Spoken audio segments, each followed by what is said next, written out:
Welcome everyone to the Phoenix Report. I'm Jack Connor, and it is that time again.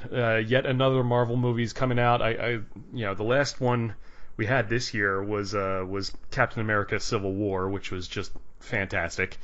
So now, and then I guess X-Men: Apocalypse, even though it's produced by Fox, that whole thing's still technically Marvel, but not really. But I don't want to get into that. My head hurts already. Anyways, Doctor Strange is out. Or at least Doctor Strange is coming out as we record this.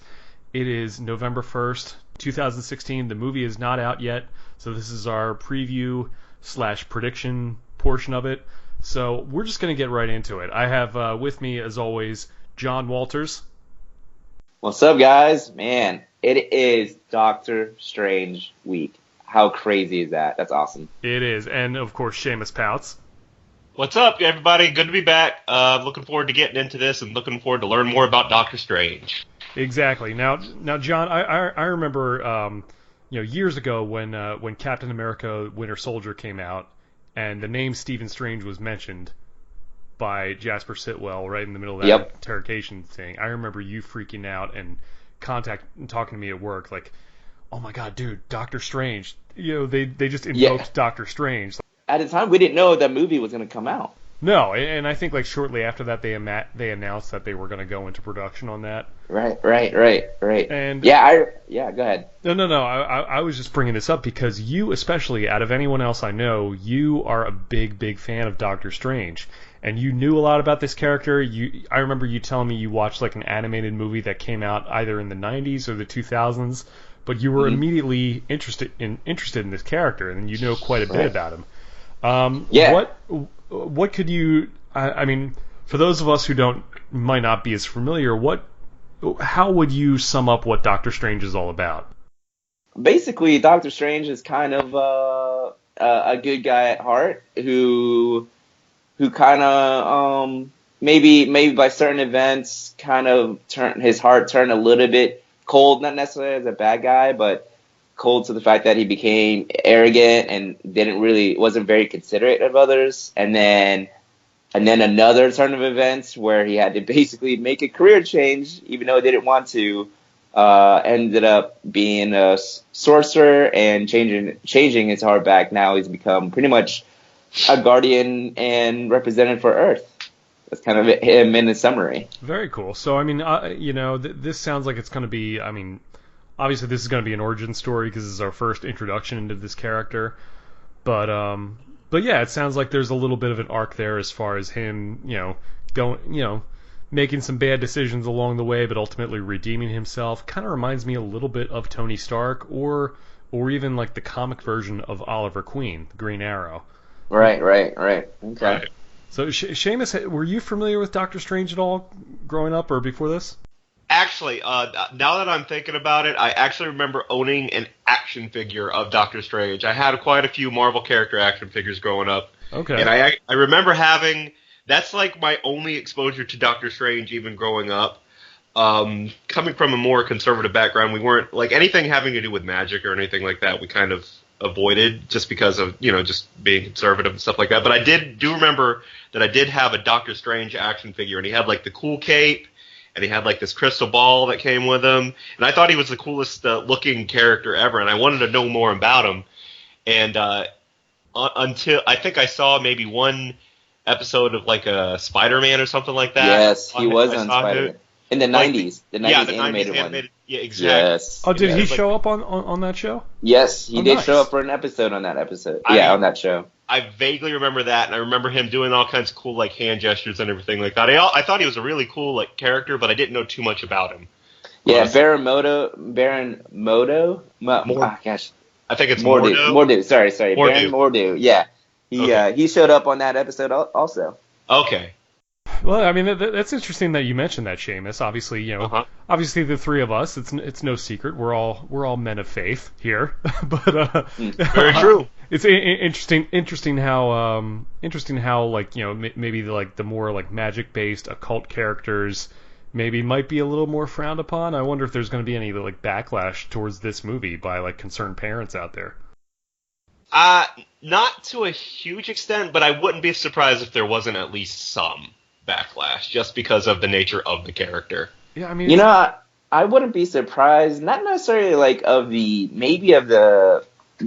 I don't know, the Christian faith or anything like that. I don't think it's anything that's you're going to be concerned with that. I think it might be more towards of like I don't know what the people of Nepal. I don't know what their is it Buddha? I don't know what their religion is. Well, I Maybe mean, that's the only thing I can think of. let's see. I mean, there's Buddhism, there's Jainism, which I don't know. I don't even know if that's a religion, but that or that's maybe like a different sect of Buddhism. I'm not sure. Yeah. But you know, it's interesting how you say that because it's like there are always going to be people who are leery of that sort of thing and get a little freaked out. Yeah, I mean, there are parents out there who think like Harry Potter is blasphemous or something, which is just ridiculous. But I mean that's a whole other topic for conversation. Exactly. So, about anyone who is extreme and you know all the nutcases out there. But anyways, it's a movie, people. Let's relax. It's fiction. It's Marvel. It's entertainment. Which by the way, the fact that Doctor Strange is an actual doctor, is a surgeon before becoming a sorcerer, that intrigues me, which is kind of funny. Because it's like, you know, you're already a doctor, you have a last name like Strange, clearly you know you're going to be a superhero of some sort. It's in the cards, honestly. Like, nice. Pardon the pun. Like, yeah, exactly. Like, I mean, but it's in the cards. Is his name historically pronounced Strange? I don't think so. like Frankenstein. Right, exactly. Like Frankenstein. Yeah, it's an unusual pronunciation for it's an unusual last name. Look on the other side at DC. They have Dr. Fate. They so do. it's kind of like, I mean, you got Dr. Strange and Dr. Fate. I mean, they actually DC also has a Dr. Hugo Strange. That's who exactly is what a I was Batman going to villain. say. Weirdly, I forgot about him. but DC's Dr. Fate is a little bit more like Doctor Strange. You know, in that, you know, he's well, Fate isn't his last name. It's Kent Nelson is his real name, but that's a whole other thing. True. But God, yeah, I'm nerding out again. I gotta get it back on track. All right, reset. Here we go. But yeah, so I think this is one of the first superhero movies that's like really dealing with. Well, I mean, I want to say it's one of the first that it's really dealing with magic and mysticism, but that's not really true because we've already seen Suicide Squad, and that has the Enchantress, and they have some magic stuff going on there as well. Very true. Well, this is kind of like the first time that Marvel's kind of attacking the whole magic side, you know? Right. I mean, unless you count Thor, but that's kind of more advanced sci-fi. That's kind of almost in the realm of Star Wars with the Thor. Well, you know, they have a little bit of both. Like Loki and Thor have say. some like it's both like science and some magic going on there. There's definitely some magic there because Odin put a spell on Thor's hammer, basically. Yeah. He put a spell on that. So there's no science to that one. That's definitely magic. And Thor, it does have both. It has magic and advanced tech, you know, over in Asgard.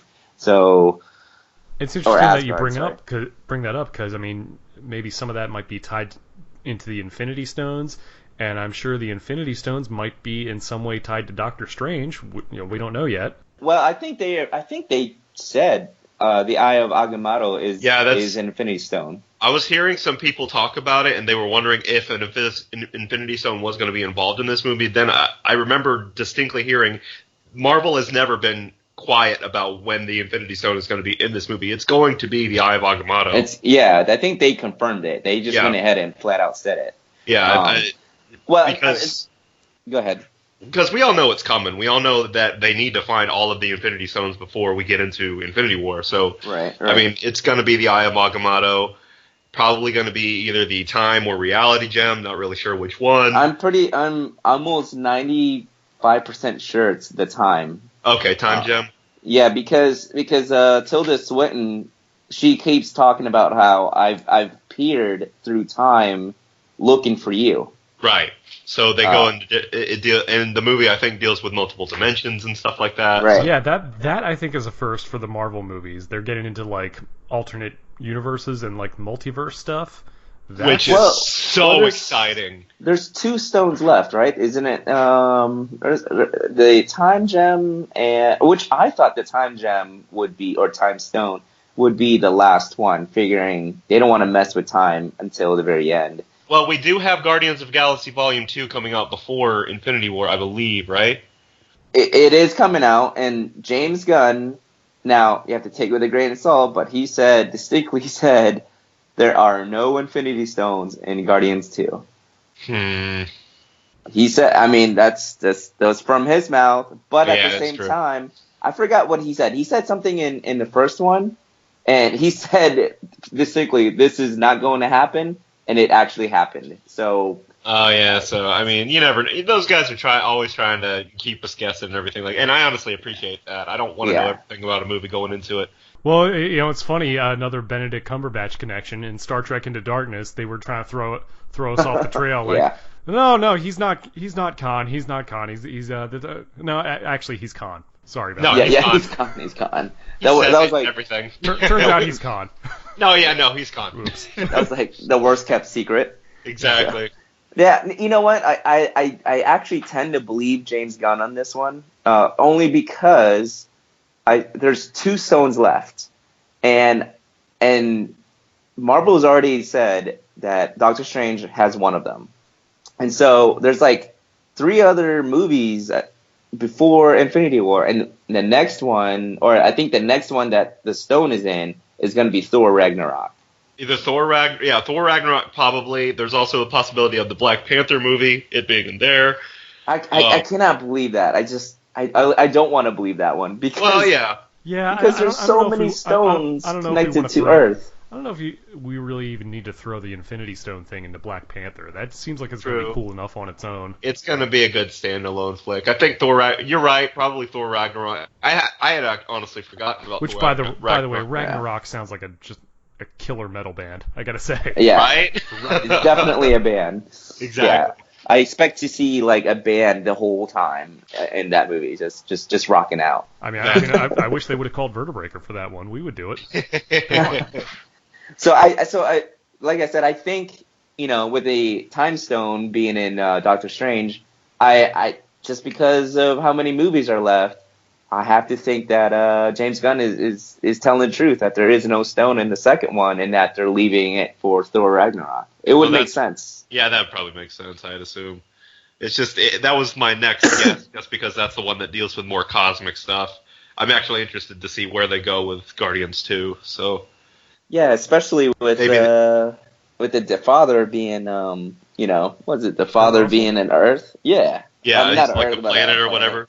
Yeah. Well, yeah, that very interesting. Well, speaking of characters and casting, see what I did there? Nice segue. There we go. I was wondering if we could get it back. Bringing it back around. That's what I do. That's right. Yeah. So I remember that was like the big. I remember for years there was a huge talk of like who's going to be Doctor Strange, and there were so many different names being thrown around, and Benedict Cumberbatch was one of them, and obviously he is Doctor Strange now. Man, how many franchises is this dude in? Like, between Sherlock, he is in everything, man. He was in the Hobbit movies. He was in Star Trek Into Darkness. He might, for all we know, he might be in Star Wars: The Force Awakens somewhere, and we not know it. I've heard some research that he might be in another Grinch remake, possibly an animated remake of The Grinch, which I would be perfectly okay with. Basically, anything he does, I'm very okay with. He is a very, very versatile actor, and he's very likable too. So, I mean, I enjoy watching him. That's kind of funny you mentioned Star Wars, because I think there's a rumor that he is the next Craig. Oh, the James Bond guy, Craig. Daniel Craig? Daniel Craig. I believe Cumberbatch is the next Daniel Craig for Star Wars 8. Where he's just in there for a little Easter egg and... That'd be cool. That you don't actually see him. And it's like a guessing game. It's like a guessing game same whether with, or not he's they there. did that with Simon Pegg as well. Oh yeah, he was there. I think Bill Hader did some of the voice effects for BB-8. BB-8. And Bill Hader was the computer for Star Wars Wrath of Khan. Sure, why not? Yeah, exactly. Or is it Wrath of Khan Into Darkness? Star Trek. Gosh, I'm getting everything mixed up. Star Trek shattered. I mean, I just wish he would do one of these voice cameos as Stefan. I think that would be perfect. Oh my gosh, yes! It's like, computer, where are we going? Okay, let me tell you, this place has everything. This place has everything. It's got an exploded planet. My son. Well, you know, or whatever else. well, you know, with Cumberbatch, when I saw him play as Khan, I immediately, I don't know, I haven't seen him in Sherlock or anything else. I saw him as Khan. I believe I am, I know. And I saw him as that, and I was like, wow, this guy is a really good actor, just by that performance alone. Mm-hmm. And then when I heard about Doctor Strange, he was actually my number one choice. And I couldn't believe that. You got it. I said that from the very beginning, and I couldn't believe that they went after him. And they actually went after Joaquin Phoenix, and I'm getting all these names bad. I think Johnny Depp was in the running as well. Yeah. I don't know if that was a serious thing. Johnny Depp, Jared Leto actually was in the role as well. Yeah. Joaquin was the head runner. He was the one that they wanted originally, and he would have done good. But I really feel like Cumberbatch is a good choice. They were so close to getting Phoenix, and I was actually getting bummed about that. But then it didn't happen, and they went after Cumberbatch, and I was jumping for joy. I couldn't believe it. I couldn't believe it's awesome. Yeah. So, from day one, you were like, "Hey, man, it's got to be Benny C. That's just the right. way to go." Honestly, though, when I saw him in like the goatee and everything, and I saw him with the cape, with the cloak or whatever. I think it's called the Cloak of Levitation, I'm pretty sure. And he was in the outfit. It was the most. It was Robert Downey Jr. Iron Man level of likeness. Like he looked like him. It was crazy. I couldn't believe how straight out of the comics. Exactly. It's definitely. I'm still trying to wrap my head around hearing his American accent. You know what I mean? He sounds like House. He sounds like House. Right, and that's going to be super weird for me because Benedict Cumberbatch is probably the most British man on the planet. True.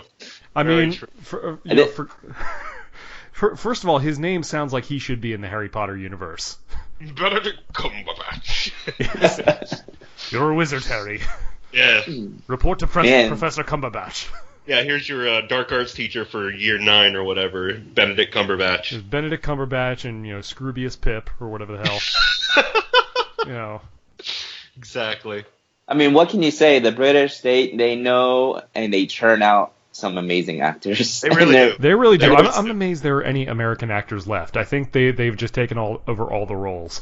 Well, I mean, Robert Downey Jr. and Chris Evans, those are the two Americans. But other than that, it's like, when you got a Brit playing Superman, there's that's a problem. What I'm saying. It's like we're outsourcing all these roles. And you know, truth, justice, and the American way, and the guy is British. What is going on? That's right. You know what's crazy with Henry Cavill? I didn't know that he was British before the movie. I literally thought he was American. Like, you know how many times that's happened with me though? Like I hear these guys and they have such good convincing accents, and then I hear them in the interview. I was like, oh, of course they're British. Well, of course we know because they sound more clear and like they sound better than we do. Let's be honest, at our own accent, which is a better American accent than Americans. You're right. Oh yeah, no doubt. But yeah, no, I'm excited to see who they have here. They also have Chiwetel Ejiofor as Baron Mordo. Yeah, Chiwetel Ejiofor. Yeah.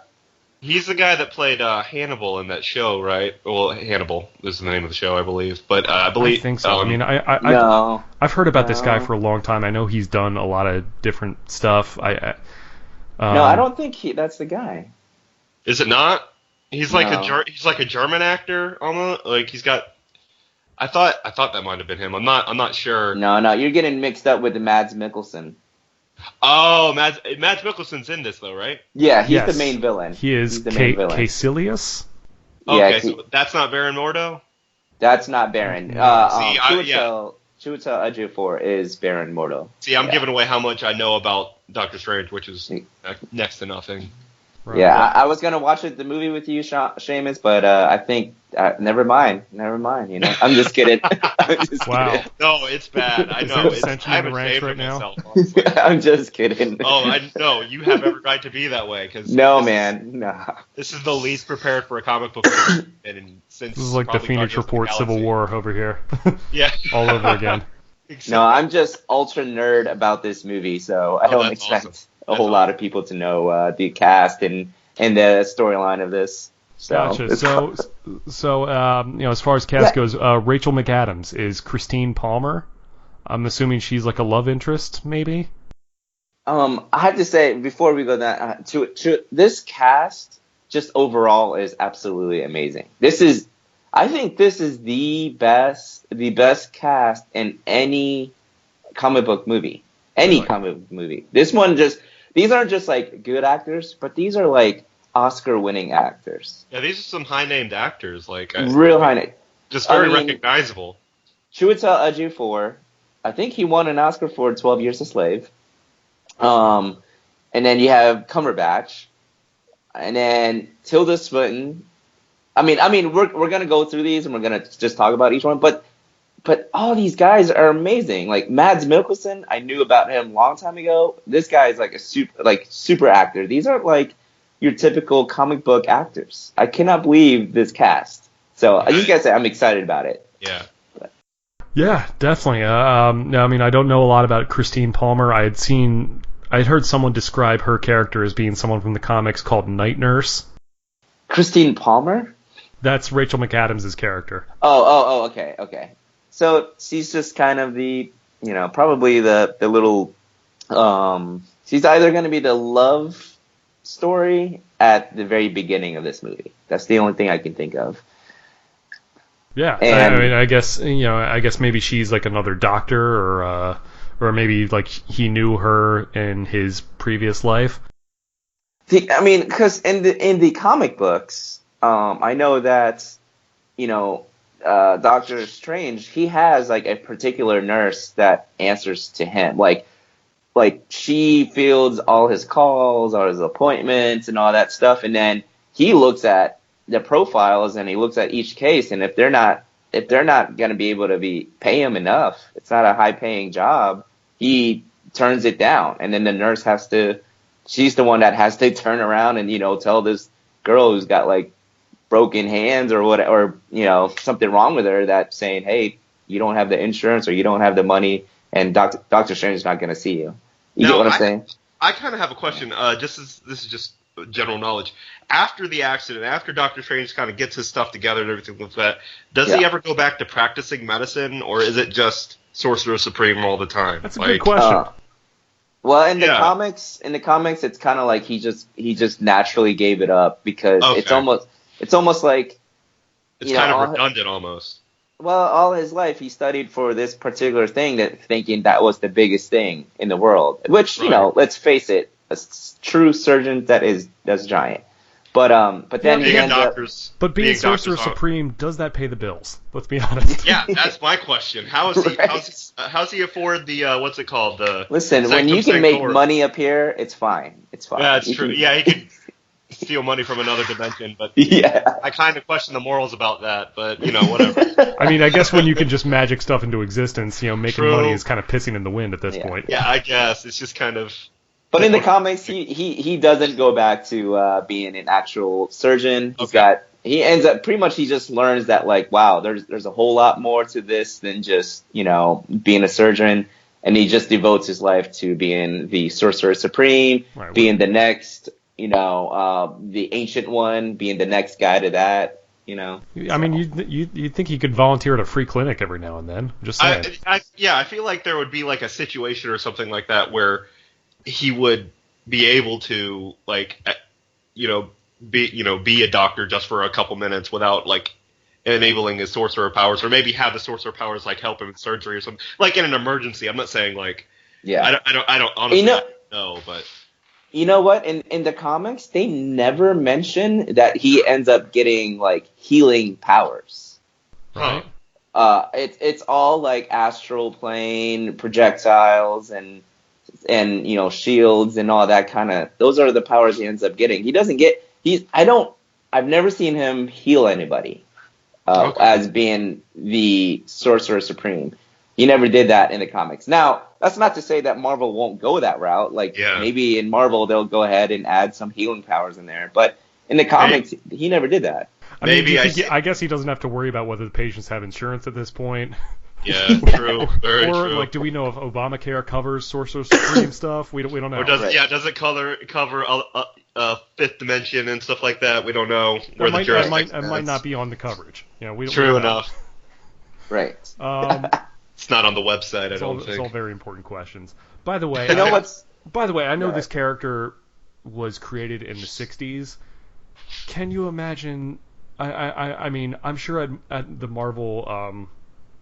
In Marvel Comics at that time, that all the writers, it was the '60s, they were probably doing all the drugs. Okay, actually, can you imagine the amount of LSD and weed that must have gone into the creation of this character? I'm just saying. Let me go ahead and read something for you here. According to let's see, I think it was one of the writers. I can't remember how is his last name. I can't remember. Or let's see, LSD has had a major effect on the content of Doctor Strange. Of course it has. That is a paraphrase quote from Marvel Comics: The Untold Story. So yes, it is. Yeah, that you have it right on the nose there. Of course it was. It was the '60s, for God's sake. I mean. Oh my goodness. They were lighting up, lighting some incense, putting on some Jefferson Airplane, and just getting crazy with it. I think when I was watching an interview as everything like that, somebody asked the director, "Does this movie sync with Dark Side of the Moon?" And he's like, "It syncs with everything." Syncs with I mean, it might. Yeah, I mean, absolutely. So it's got. But actually, you were mentioning this movie apparently is one of the few movies that is going to be worth seeing in IMAX 3D. I can't do it. I've got to. I mean, I know they're probably just trying to sell IMAX tickets. I get that, but I just want to see. I'm probably going to take my little brother to see it, and so the 3D and the popcorn and everything like that is going to be a part of it. But like, apparently there's 20 minutes of specifically filmed IMAX material for the movie and everything. Right. I believe it. I mean, I've seen the previews, like the whole shot of like the city collapsing in on itself. It looks freaking nuts. Looks like Inception on steroids, man. Is what it looks like. I love Inception. Did you see it? Oh man, I saw that movie recently. That movie is amazing. I thought you were going to ask if I saw it in IMAX. I was like, no, but I wish. Oh my gosh, I wish I did too. On a laptop screen. You guys are going to kill me. I haven't seen it yet. I want to. I really do. Oh my gosh. Yeah, that's another one to put on the list, man. That will like blow your mind. Like not just because of the visuals, but the actual storyline. It's a Nolan movie, man. It's a Nolan movie. Yeah. It's crazy. Well, I told Jack this. No lie, like Nolan is pretty much becoming my favorite director, and I think to me, his Batman trilogy is actually the lowest on my list of Nolan movies. Even like, are you one of the like? I say this because I'm one of those people. Are you one of those people that say Interstellar isn't his worst movie? Yeah. Oh, yeah. I actually rank Interstellar above the. I really enjoyed Interstellar. I don't see why people did. I just liked the science behind it and everything like that. But yeah, I liked it. Yeah. I really like literally the trilogy. Batman trilogy is I love the Batman trilogy. So let's get that straight. I love them. Yeah, we did. Yeah. So, but it's actually the lowest three movies of Nolan movies for me. Gotcha. Okay. Like it's crazy. Sense, no, that makes sense. I mean, he's got other great movies too. Well, that is just crazy because I love, I'm a comic book guy, and I love movies in general, but you're also a director too, right? Yeah. I'm not a director. That's Oh, sorry. What's your buddy? Antonio. Yeah. But I'm sorry. No worries. But I mean, you should be, John. Absolutely. I'm not gonna lie. I have directed some little stuff for classes. Right. So, and to be honest with you, I was a sophomore. Yeah, I was a sophomore in high school, So, I didn't have the video editing, and I had one of these like big handheld cameras. I had to direct some scenes for Lord of the Flies. Really? And I had to think out these scenes, and I had to shot each scene just like I would editing because I couldn't edit. And I made this movie, turned it in, and then it was like 5 years later, I'm at my youth group, and these girls come up and like, John, you had Mr. DePepe's class. We saw your movie. He shows he shows your movie every year. I was like, are you serious? All right. So hey, I mean, if this was pre-gen, then good for you. It was pre-gen. Very true. So it was that's my claim to fame when it comes to movie making. I've done a couple awesome, things. Man. I didn't know you did that. That's pretty cool. Yeah. It was quite funny because I had to one of the scenes I had to direct I made a hunting scene for the pig. Yeah. And so what I did, I grossed out the class. It was so funny. What I did is we went to the convenience store, bought a Baby Ruth, and while we were filming, I put it on top of the car to let it melt, like in the package. And then when it melted, I put it on a stick. So you got this, gooey chocolate with some nuts on it, and and I made the guy who was hunting come up to the stick, and he's smelling it, and he's like, it's around here. And then he smells it, and then he takes a bite out of it, and he's like, it's fresh. And let me tell you, the whole class was so grossed out. It was awesome. It was great. Wow. I'm telling you, that was my claim to fame, other than like a few other little projects in college. Anyways, I digress. That's like your Caddyshack moment there. That's legit. Yeah, I digress. What were we talking about? I think there's this movie called Doctor Strange or something that we were talking about. I mean, it's irrelevant. John made someone eat crap on film. John's a revolutionary filmmaker, man. That's some Alfred Hitchcock level stuff right there. I think that's the prevailing theme here. Yeah, exactly. Well, speaking of Nolan directors, has called me up a couple times, Well, clearly. Well, speaking of directors, the director for this one is Scott Derrickson. Have you guys heard of him? I saw him in an interview. Like I said, I was talking about no, I don't know too much about him. Let's see. Apparently, this movie had several directors. Apparently, Guillermo del Toro was going to be the director at one point, and I guess in like 2008 he was going to be, and then they brought Derrickson on. Apparently, David Goyer was the one to write and was going to write and direct it, and he's the guy who wrote Batman Begins. Even back in 1992, apparently Wes Craven was set to do a Doctor Strange movie as well, which would be really interesting. That would be really crazy. Huh. That'd be, so I don't know too much about Scott Derrickson, but I do know a little bit about the directors that were going to be on the list here. So. Okay, because I didn't recognize his name at all. I don't know what he's done. Well, let me tell you, I recognize his name, but only because I know movies. But at the same time, I don't know his work because I'm not a horror fan. So Scott Derrickson, is he a horror guy? Oh, yes. Yes, he's a horror guy, and it makes sense that they bring him to do Doctor Strange because wouldn't be the first time that a horror aficionado did a Marvel movie, aka who was that? What's his name? The guy who directed the first Spider-Man movie. Sam Raimi? Sam Raimi, yeah. He was he did Evil Dead, all that. Yeah, back in the day, Evil Dead. Of course, it was kind of cheesy horror, but yeah, horror nonetheless. That's why what's his name? The guy Bruce Campbell makes an appearance in all of Spider-Man movies because all the Spider-Man Raimi movies because he's the main star in the Evil Dead series and everything. Well, I mean, I think the big thing to take away from this is John knows movies. I think that's clear. Yeah. Well, I mean, I'm very impressed. I know. It's just the way you said that was very funny to me. I don't know why. Oh, sorry. Maybe I should say I watch movies. I can't say I know all movies. You are the foremost authority on film of the universe. No. I am not IMDb. I can tell you that. Gotcha. No, but like he did like Exorcism of Emily Rose, Okay. like Sinister, like those type of movies. So it makes sense that they're getting So if this guy it's to do. yeah, Go if it's ahead. got to be a supernatural movie, he'll probably do well with it then. Right. Okay. Definitely. I remember like one of the other comic book movies that really dealt with this kind of thing was Constantine back in 2004 with Keanu Reeves. That was such a good movie. Yeah, thank you, Seamus. Thank you. I love that enjoyed movie. Very, very well contained. It was really enjoyable. And I believe that movie. Wasn't Tilda Swinton in that one too? Yes, she was. She was That's Gabriel. Right. That's right. She was Gabriel. That was a very good movie. Well, let's talk about Tilda Swinton for a little bit. I was about to get there. Yeah. John, you and I were talking about this when we Good found segue. out that casting. Yes. She's playing the Ancient One, who as I understand in the comics, was an elderly Asian man.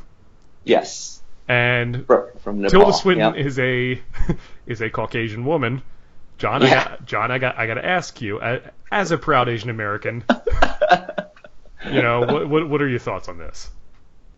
Well, let me preface all this by saying it was very mixed for me because I love Tilda Swinton. Like, I think she's an amazing actress. I pretty much like her in all her movies. It's funny because I was going to bring up Constantine, and I'm so glad you guys already did that because she was amazing in that movie. She did a good job. Oh man, and and I don't care that they switch it to a female. In fact, I think I've always thought in Constantine, I always thought Gabriel as kind of like a male angel, but they switched it to a female angel, and I was totally cool with that. That doesn't matter for me. It's more of a Gabrielle. Gabrielle, that's right. And Tilda, just with her, just herself as an actress is amazing, and she actually fits a Doctor Strange type movie. That's her genre, supernatural, a really cool type of weird movie, and so that's the good part. But then the other part is that I'm disappointed in Marvel because it seems like they love the Asian culture. So much so that they have film movies there. They take the names and all this stuff. Yeah. But they cast really Caucasian white people for the part. And that just baffles me so much. And I'm not trying to downgrade who they pick, like the actual actor or actress.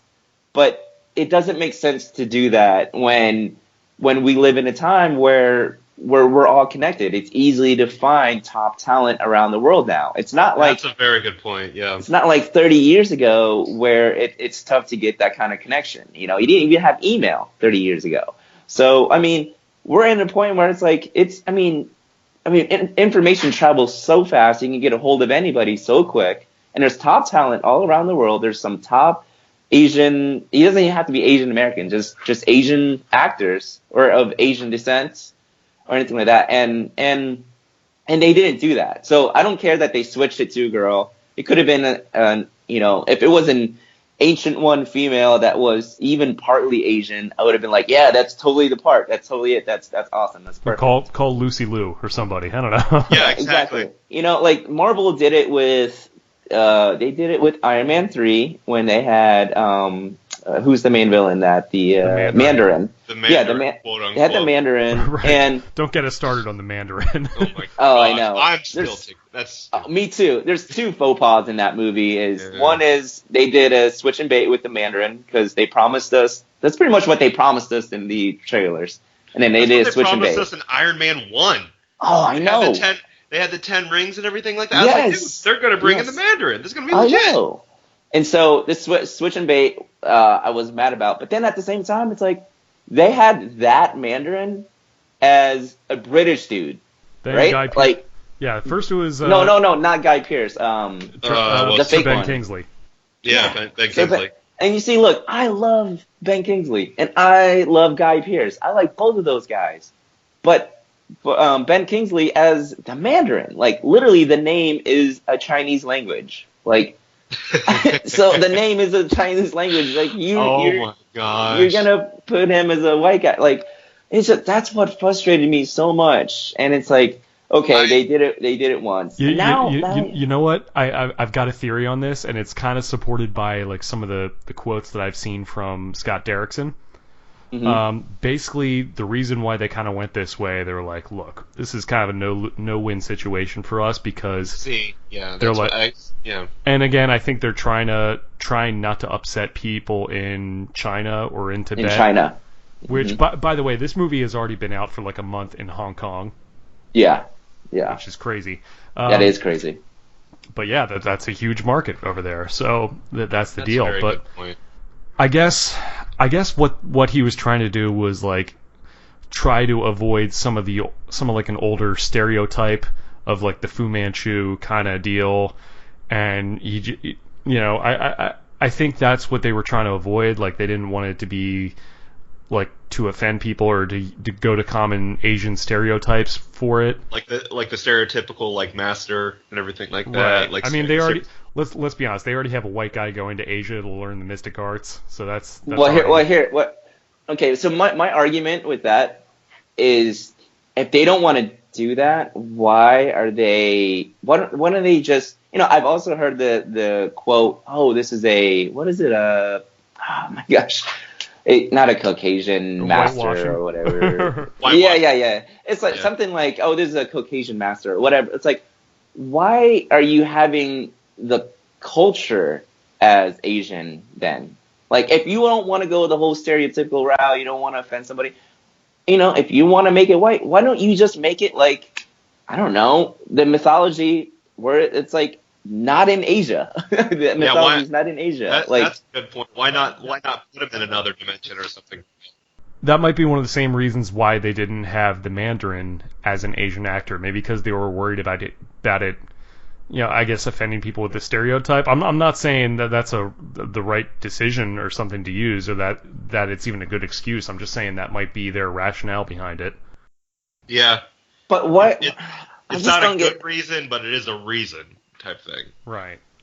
Yeah. So they're not. Okay, hold on. Let me just word this really carefully. Oh yeah, go ahead. No, go for it. Yeah. So it's like you don't want to offend them by not casting.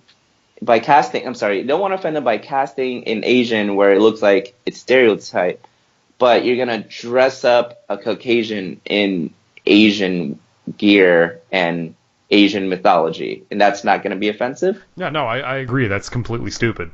Well, it was not executed well. You're right, but what I'm saying is I could see their reasoning is they were possibly trying to avoid it by casting Tilda Swinton, who, I almost think of her as like her presence in everything she does, she doesn't really seem of this world, which is kind of why I like in Constantine and what else was she in? She wasn't Galadriel.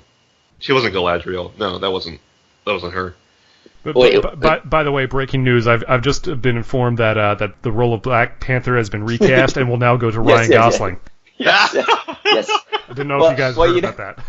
Well, I've always joked around with Jack. I've always said, they should cast Black Panther's mom as Kate Mara. It would really make sense. Just have Kate Mara as Miss Black Panther. I don't know. Oh boy. I feel like Paul Mooney on Chappelle's show. It's like, are you kidding? Brad Pitt as Mexican, Tom Cruise as the Last Samurai. Yeah, and guys, I don't want to. Again, I love Tilda Swinton as an actress, and I'm not attacking Marvel like, oh, they're the worst thing in the world. I'm just attacking this one particular little subject, and with this particular subject, I do feel like they really dropped the ball in that area. That's all. That's completely understandable. Definitely, because I think of Black Panther, I think it's the same exact thing. Your casting was perfect, but they're not worried about offending the African American culture by, let's cast somebody else as Black Panther, as, Black Panther gear grew up in that area, and let's make sure it's not a black person. You get what I'm saying? Right, Chadwick Boseman isn't actually from Africa, but, But yeah, no, I'm saying as like an African black person. You know, it doesn't even have to be an African. It can be someone who's Jamaican. You know, that would fit just fine because they look the part. They look the part. Yeah. You get what I'm saying? Like, you got to get somebody that looks at least within the same ethnicity as the original source material. I see. Yeah, I see what you're saying. You get what I'm saying? You can get you can get a Samoan in there, and you can say that's Asian. You know that they're not technically they're not Asian, but they look the part. You get what I'm saying? I get it. I agree, 100%. That's kind of like my Tilda better bring her A game, or she's going to get recast. That's all. Well, here's and again, this may be a theory. You know, this is a theory I have. No, I don't really know a lot about it, but is it possible that the character Tilda is playing might be an Ancient One? Maybe like the Ancient One has been different people over the years, and maybe maybe like there might be a more comic accurate version of the Ancient One in the universe. I mean, granted, it's like kind of like the out thing that they've been doing with the Mandarin, where it's like, where it's like all hail the king. They imply that there might be a real Mandarin in the universe, but it's not really. That was Marvel's apology to the uproar. No joke. Like, I mean, it's a cheap way out, of course, but that was their apology. Yeah. Like, okay, we hear what the fans are saying. Because there was a big, there was a little uproar about that, and they heard it, and they're like, well, let's do it. Let's try to rectify it a little bit. And they shot that one short and saying like, okay, there's somebody else out there. Yeah, the thing about Disney and Marvel is they're not out to offend. They're out to do things right by both the comics and the fans that watch these movies. So, I mean, if they feel they have made a wrong decision, I feel like they're going to rectify it somehow. Well, here's what I remember. I texted Ron Davis about this, and he's another coworker of ours, Seamus. Okay. And he said, you're totally right. And what the sad news is that this movie is going to do extremely well. So it's not going to change their tactic. You get what I'm saying? So it's like, this is wrong to do it, but at the same time, it's going to be a great movie where people love it. So if they're making money and people are liking it, they're not going to change it. There's no reason to change it. It's all about the bottom dollar, and if it's going the right way and people are enjoying it, and I will enjoy this movie. I know I will. It's just it's not going to change. It's just that one. I get it. It's like that one thing that it's like everything. If it were that one thing that changed, everything else would be perfect type thing. Yeah, exactly. But it's like it's that one thing that just really, really gets to you. I understand. It does get to me. I know. And I definitely agree. And I think, I mean, and again, my theory is that they might try to leave that door open as far as like there being a more comic accurate version of the Ancient One. Like I was like joking to like, well, maybe she's an Ancient One. I don't know if she's the Ancient One.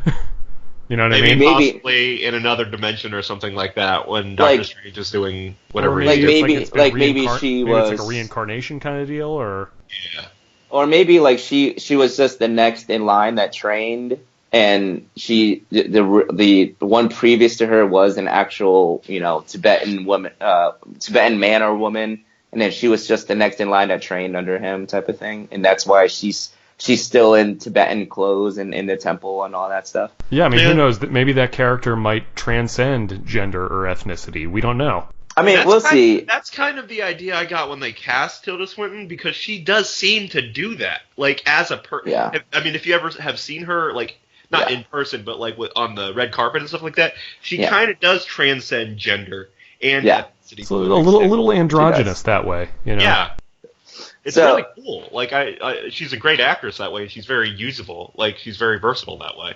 I mean, with all that said that I just said, once you get past that, it's kind of important for me, and I know for others. Oh, absolutely. But when you go past that, like Tilda Swinton is perfect for Ancient One. I mean, like if you were to just overlook that whole thing, which is a little tough. But you have to just look at it like, okay, they made their choice. Now look at it. It's like she is an amazing woman for the supernatural weird type of movies. Yeah. And she will play that part perfectly. Like she will. I mean, yeah. Like again, when I see her as Gabrielle, I guess you could say. Gabrielle. Gabby. Hey man, she was more masculine than Keanu Reeves in that movie. Oh, she was scary, man. She was awesome. Was scary. She was amazing in that movie. I Mhm. loved it. And then wasn't she in Lord of the Rings? No, was that Tilda Swinton? No, that No. Galadriel. You're talking about. Okay. She woman was who in played that Narnia. She played the White Witch in Narnia. Is what? Oh, she was the White Witch in Narnia. Yeah, See, and that's again, frightening. Like she was the best part of the movie. But Who was the elf lady in Lord of the Rings? I'm trying to remember her name. Oh, you talking about the young lady? No, not Liv Tyler. Not Liv Tyler. Kate Blanchett. That's Kate what Blanchett. Yeah, she was Kate Galadriel. She was like Okay. she was like one of the high elves or whatever. But she was the witch in Narnia. Hey, Tilda? you on Doctor Strange? Yeah, Tilda Swinton was the White Witch in Narnia. Yeah. Yeah. I So love she it. was. That's another one where she's a sorcerer. You know, she Yeah. plays these parts perfectly. That's true. That's true. She was basically a very strong presence. It's like 6 Yes. degrees of Tilda Swinton. I love it. Pretty much. Yeah. That's great. Yeah. She's all over the place. So yeah, man. So I mean that's I mean I guess the buzz on this thing so far is really good. Like Rotten Tomatoes has it rated very high. So it sounds like people are liking it so far. Those who have seen it already. So that bodes pretty well for it, I think. Yeah, I hear it's basically a standard superhero movie like origin story, but with like awesome visuals and like really good acting and everything like that. But honestly, with a guy like Doctor Strange, you kind of need a standard origin just to see where he's and what he's about. Yeah. Right. Yeah. No. Totally. Nothing wrong with that at all. Nope. I have to say like the rest of the cast when we talked about or we mentioned Mads Mikkelsen, like this guy, I saw the King Arthur movie. I don't know, when was that? Like 10 years ago. That was like 2004, I think. Yeah, Clive Owen was the King Arthur, or he was Arthur. I don't know. Have you seen that? Have you guys? I saw it back in the theaters. I don't remember a lot about it, but it was like really like it was definitely like Viking era kind of stuff. Like it was definitely. I think they were trying to make it like more very, historically accurate. almost like a Celtic Arthur type thing. Yeah. Well, it claimed like it's probably the most accurate of all the King Arthur movies. And when you watch it, you realize like, okay, yeah, it's not like he's a king. He was he's like a just a warrior, a soldier, basically a soldier. And anyways, which by the way, John, I don't know if you heard they're going to remake King Arthur and they cast Chow Yun-fat as actually okay. Listen, no, that's okay, not the true. fact that they actually are going to they're doing a new King Arthur movie. They are. It's funny that you mentioned that. Yep. that one is not going to be in it, unfortunately, but that would be good. The new one is definitely like sci-fi almost. Yeah. So it's as opposed to the one I'm talking about. It's kind of like a more serious one. Gotcha. But seriously, there was like I think there was there was less than 8 knights of the Round Table because everybody else had died off. And those actors, I was like, wow, all these guys are really good. And one of them was Mads Mikkelsen, and that was my first kind of introduction to Mads. And he played this like really cool. I don't know. I think he was like from Turkey or something. Like his heritage was like from Turkey or something. Or I guess he was Sumerian, but he was just like this really cool, like not mystical but mysterious kind of guy. He had a hawk with him, and he was like really good in battle. I mean, I'm telling you, the cast in this movie, these are all like superior actors. I couldn't believe it. Top notch for sure.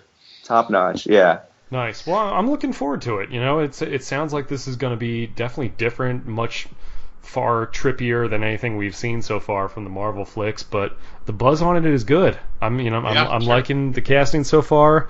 Mads Mikkelsen also is going to be in Rogue One, which is going to be the next movie that we do, I'm sure. Oh yeah. Oh, for sure. Yeah, that's right around the corner. He's the rogue. Yeah. In that movie, he's the one that created the engineer. He's the one rogue in Rogue One. the one rogue. The one rogue. Wow. Sorry. More Lord of the Rings references. And we went there. But yeah. Yep.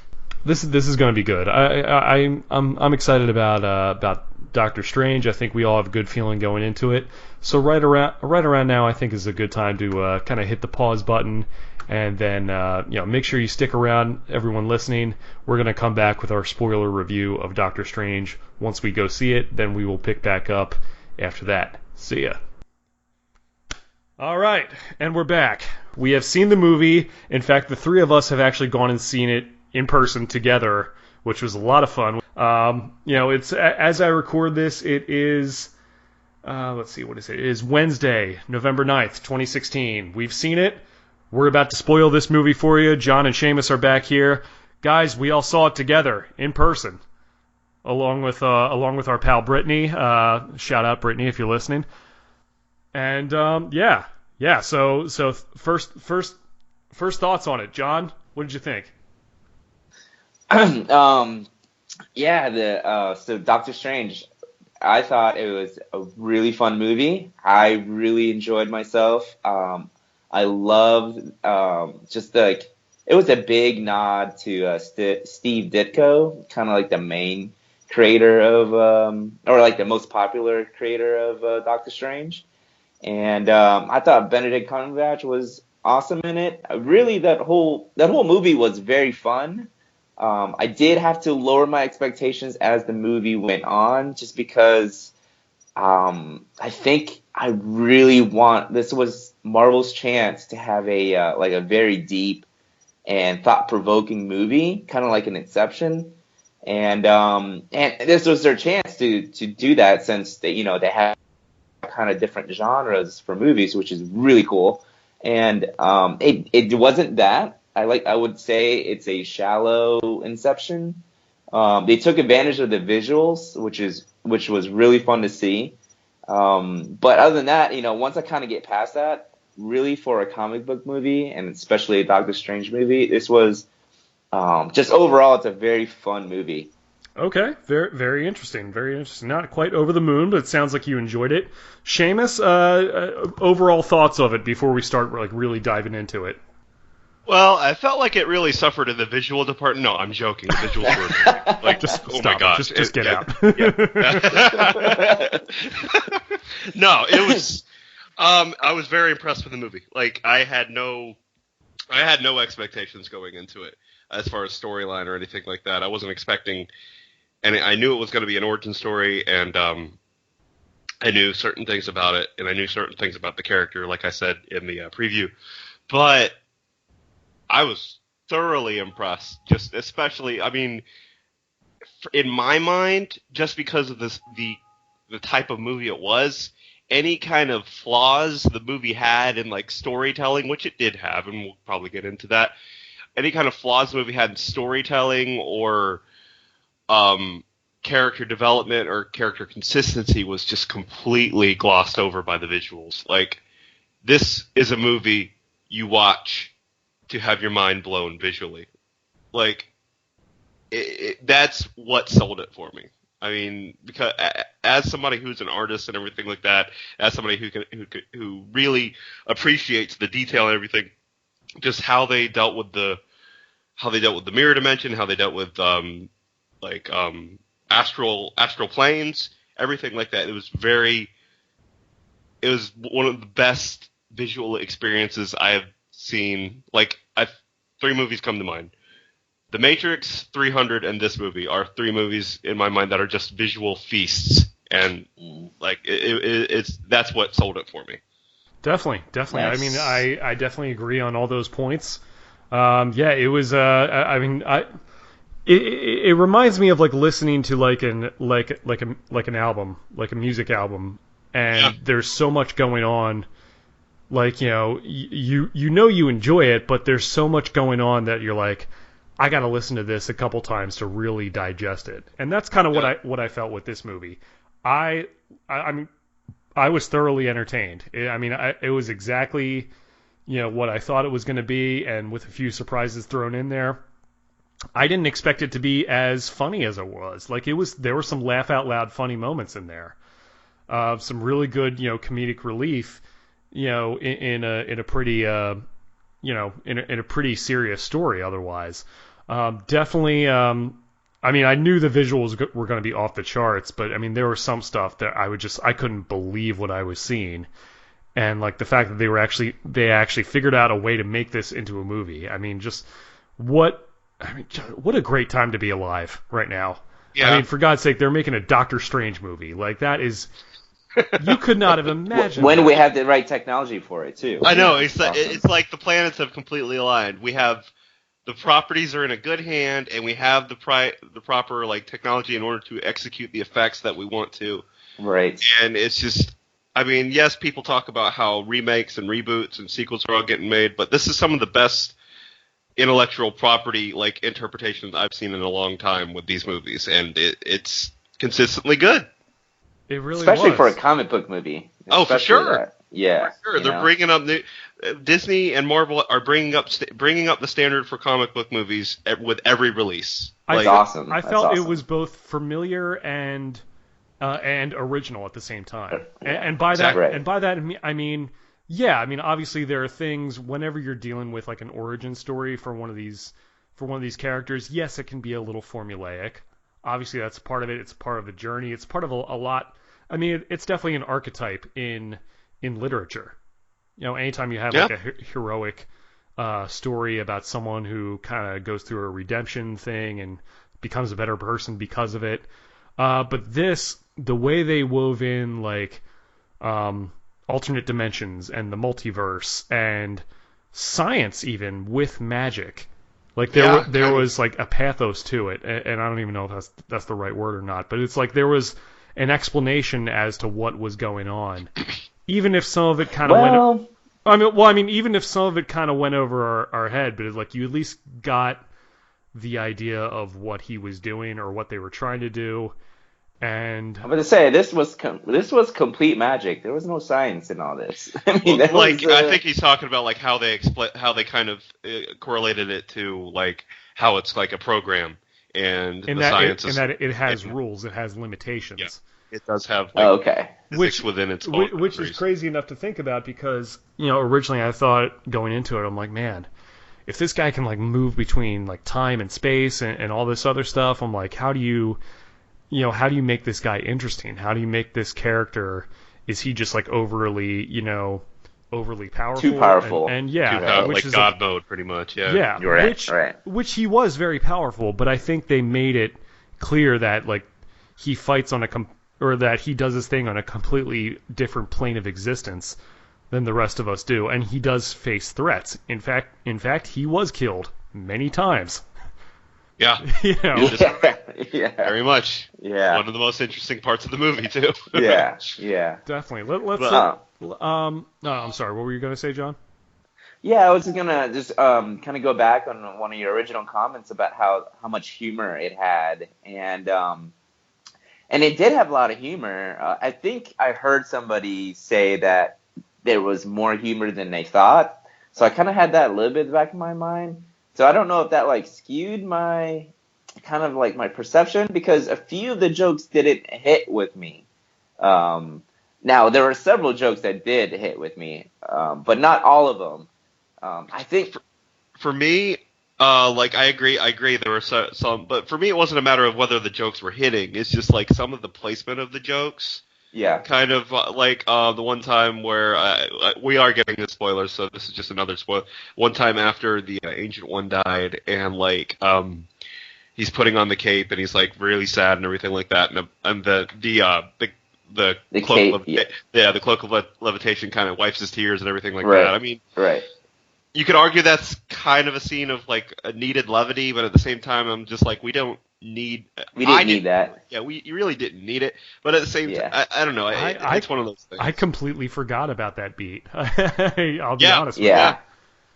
Yeah. There was and I thought that one, and for me, I know it hit for quite a bit of people. Kind of listening to some reviews, not a lot, but the Wong jokes didn't really hit with me.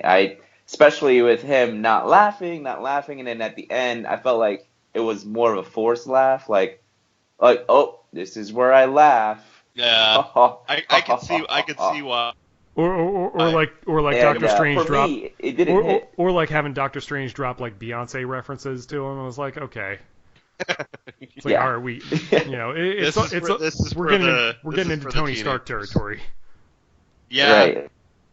But Right. I mean, that's kind of how I felt. Yeah. it was a little bit eye rolling, but it was still fun. Like I'll let it go. I mean, like, don't get me wrong. There were definitely some funny moments in there for me that I absolutely laughed at. Like I was laughing when whenever he was Doctor Strange, sorry, I guess he was always Doctor. When he was Sorcerer Doctor Strange, right. And he was practically getting hurt all the time. He was having to go back to Christine, and it seemed like every time he would go back to Christine, it was because it was an emergency to operate. You know, it was like Christine, just like I'm hurt. I'm fully wounded. Help me out. Yeah, and she and it showed her at one point. She was just like, "Oh my gosh, not again." That was a very good moment. It was very subtle too, but it was a very good moment. I was cracking up at that point. I was like, "Oh." It was like 2 or 3 times he had to go get help for her, or something. That poor girl. Yeah. So there was a few jokes that, like I said, they didn't all hit, but there's definitely some that I was cracking up at for sure. Yeah. No, I was just gonna say going through the plot, we kind of had expected what it was going to be as far as Caecilius being a zealot. And then Strange obviously losing his hands in that car accident, which, by the way, that car accident was just brutal. Oof, that was crazy. Yeah, that was really well done. The funny thing is, like they made that car crash so convincing. I'm like, he should be dead. Like he should be lucky to be even walking out of that, let alone have the use of his hands. Right. And I guess that was the point, though.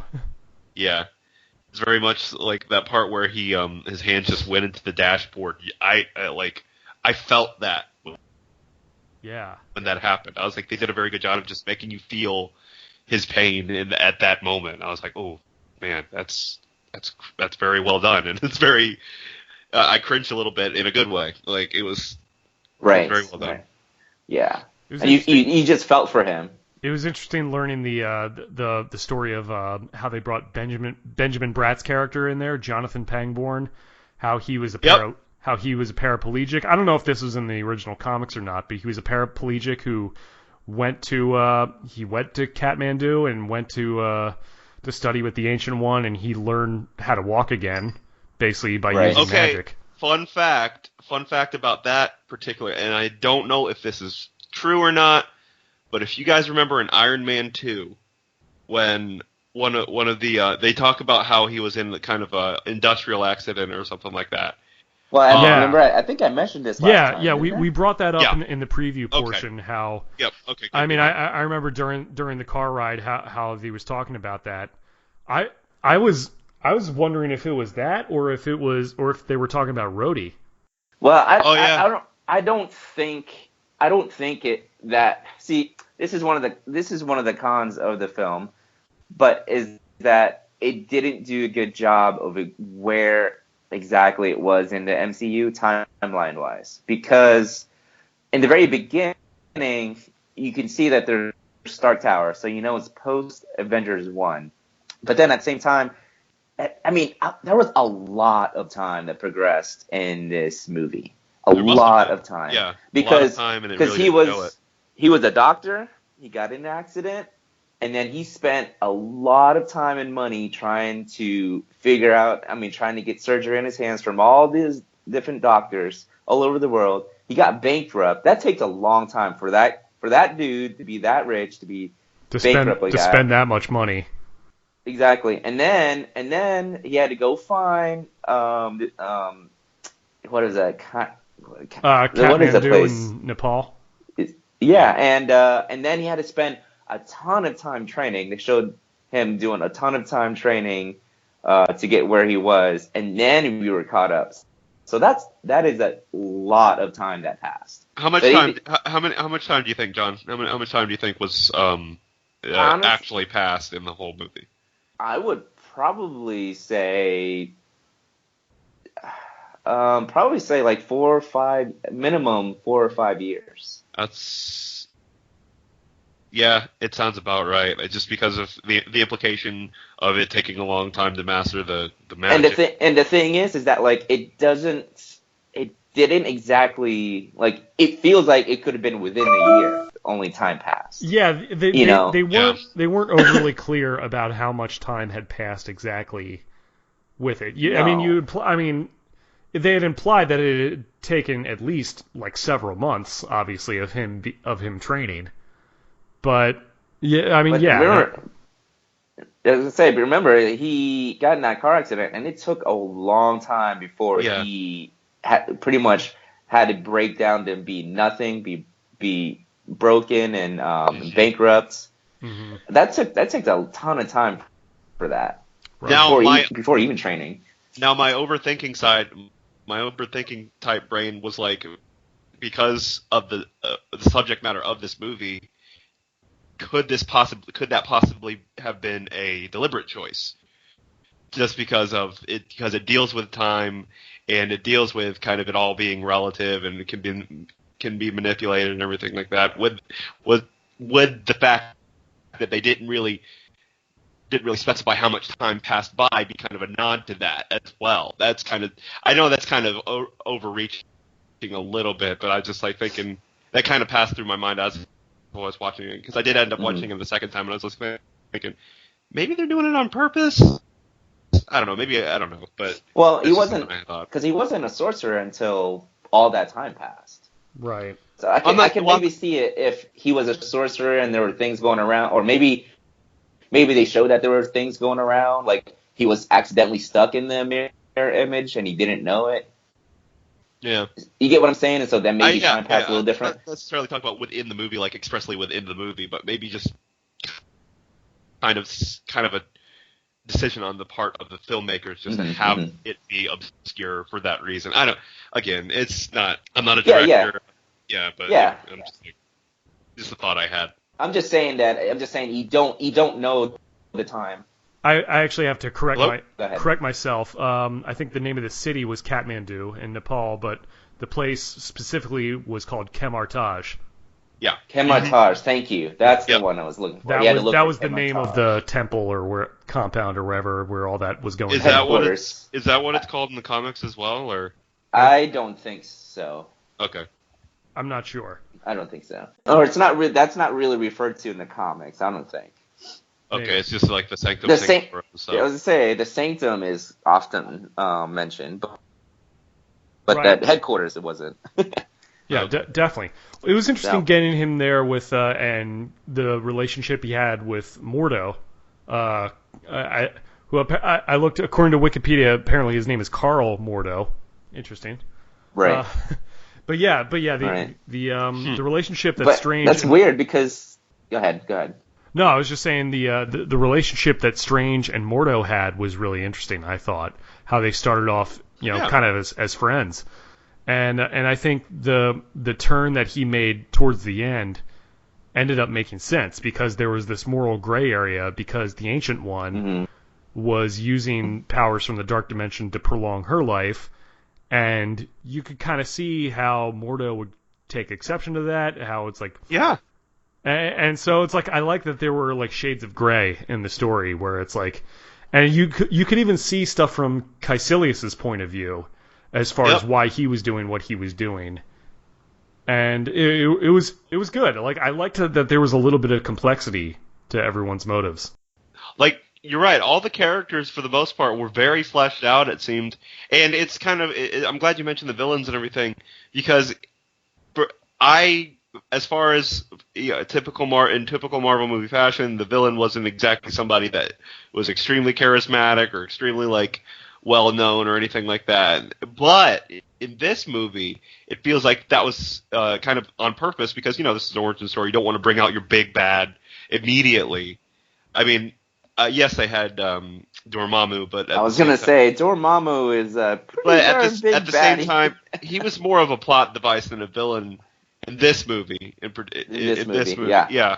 But like with Mordo and how they did Mordo in this movie and how they basically, they kind of set him up to be a really compelling villain later on, and I'm looking forward to seeing what they do with him. Like, oh yeah, Oh yeah, no, we'll definitely get to that post credits thing, which was wild towards the end. We'll definitely get to that in a minute. I liked what they did with the character Wong. Wong was, according to like the comics, he was like sort of like Doctor Strange's manservant, and I definitely understand that they didn't want to make him like a stereotypical Asian tea drinking servant kind of deal, but so Right. Wong was more of a master, more of an authority figure himself, which I thought was interesting. Played by Benedict Wong, funnily enough. Not only did he have the same last name, but also another dude named Benedict in this movie. It's kind of funny. What are the odds? Yeah. But I thought he was great. I thought the chemistry he and Strange had was really good. I thought it was interesting that the three sanctums were in New York, London, and Hong Kong. I wonder if like geographically, like you could say that, like they kind of line up on a similar axis. I don't know for sure if that's true, but I was trying to kind of make sense in my mind as to why New York would be a sanctum, because apparently these places have been there for thousands of years. And I mean, I guess geographically it does make sense, but at the same time, it's like it still struck me as a little convenient that it was in New York. New York. Again, like everything else in the Marvel Cinematic. Well, I think, and according to Wikipedia, something that, like in the comics, it had to do with like maybe being on like an Indian burial ground site. There is that too, and that would have been a quick little, I guess, history into like either the Celts, the ancient Chinese, and like the natives. The Native Americans. Native Americans would have kind of been a cool thing for them to do, but they had enough to do as it is. Yeah, no, I think it's interesting how they represented a lot of different cultures and a lot of different, sort of like, beliefs about mysticism and that sort of thing. And that was really. So yeah, it was interesting learning that the Eye of Agamotto was in fact a Infinity Stone, which we kind of suspected it would be. Yeah, kind of the worst kept secret in that movie was that. Yeah. Just because of how it kind of played out, I guess. And apparently Wong knows it. Yeah, and Wong is just like, yeah, it's an Infinity Stone. Yeah, he just kind of threw that out there, like, oh, here's a chicken nugget. Which I'm thinking, like, what else does this dude know? Like, yeah, this guy, he was really good, and I felt like at that point in the movie, like when he said it's an Infinity Stone, he might as well have looked in the audience and been like, duh. Yeah. Oh yeah. It's like, come on, guys. Have you not seen a Marvel movie before? Of course, it's almost like they had to throw that in there just for the people who really didn't watch Marvel movies. Yeah, right. Just for the people who just don't know subtlety. Like, right. It's like, oh, by the way, guys, we're coming back for Infinity War, just so you know. Yeah, he puts his hands up to his mouth. He's like, "This is an Infinity Stone. You're gonna see this later." And plus, which is funny, they kind of did in the post-credits thing. We'll be like, "Yep, we'll see you in Ragnarok." Oh, dude, that's happening. I was very excited about that. Yeah. I was very excited. I was like, dude, I like this character a lot. It just feels like I didn't get enough of him, like when the movie ended. But then they did post-credit scene, and I was like, oh, cool. He's gonna be in with. He's talking to Thor and everything. Of course I have. And then he said, "Let me help." As when he's talking about like with Loki and everything like that, I was like, oh, he's gonna be in Ragnarok. He's gonna be. We're gonna get more Benedict Cumberbatch as Doctor Strange. That's exciting. Yeah, we are. It was a little bittersweet having another Infinity Stone on Earth. Yeah, that seems like a lot. Yeah, because it's like there's 6 Infinity Stones. This is the stones of all stones in the whole universe, and it's a cool concept. But at like some half point, more on Earth at this point. Well, at least at some point, there were half that was accessible through Earth, at least. Yep. Right. Now there were. I think there's only 2 accessible now. But at one point there's. Oh yeah, the Tesseract's in Asgard, isn't it? Yeah, the Tesseract. I think the is Ether in Asgard. is somewhere in the. I think So the that Collector one- has it. Collector had the Ether. I don't know if he still does or not. Right. That one we don't know about anymore. Yeah. But at one point, literally at one point, there was a portal from Earth, like Thor 2. There was a portal from Earth to get to the Aether. There was the Mind Stone, and then there was the Eye of Agamotto. That's 3 Infinity Stones on one little planet. I'm sure. Yeah. I'm sure they'll with the Marvel Comics universe, they have very much emphasized the significance of Earth, and they have made that a plot device, I believe, especially like with things like Uatu the Watcher and things like that. And Well, in the comics, the Infinity Stones were scattered all over the place. And did you read Infinity Gauntlet? I did not read Infinity Gauntlet. That's something that's on my list. That is one of the best.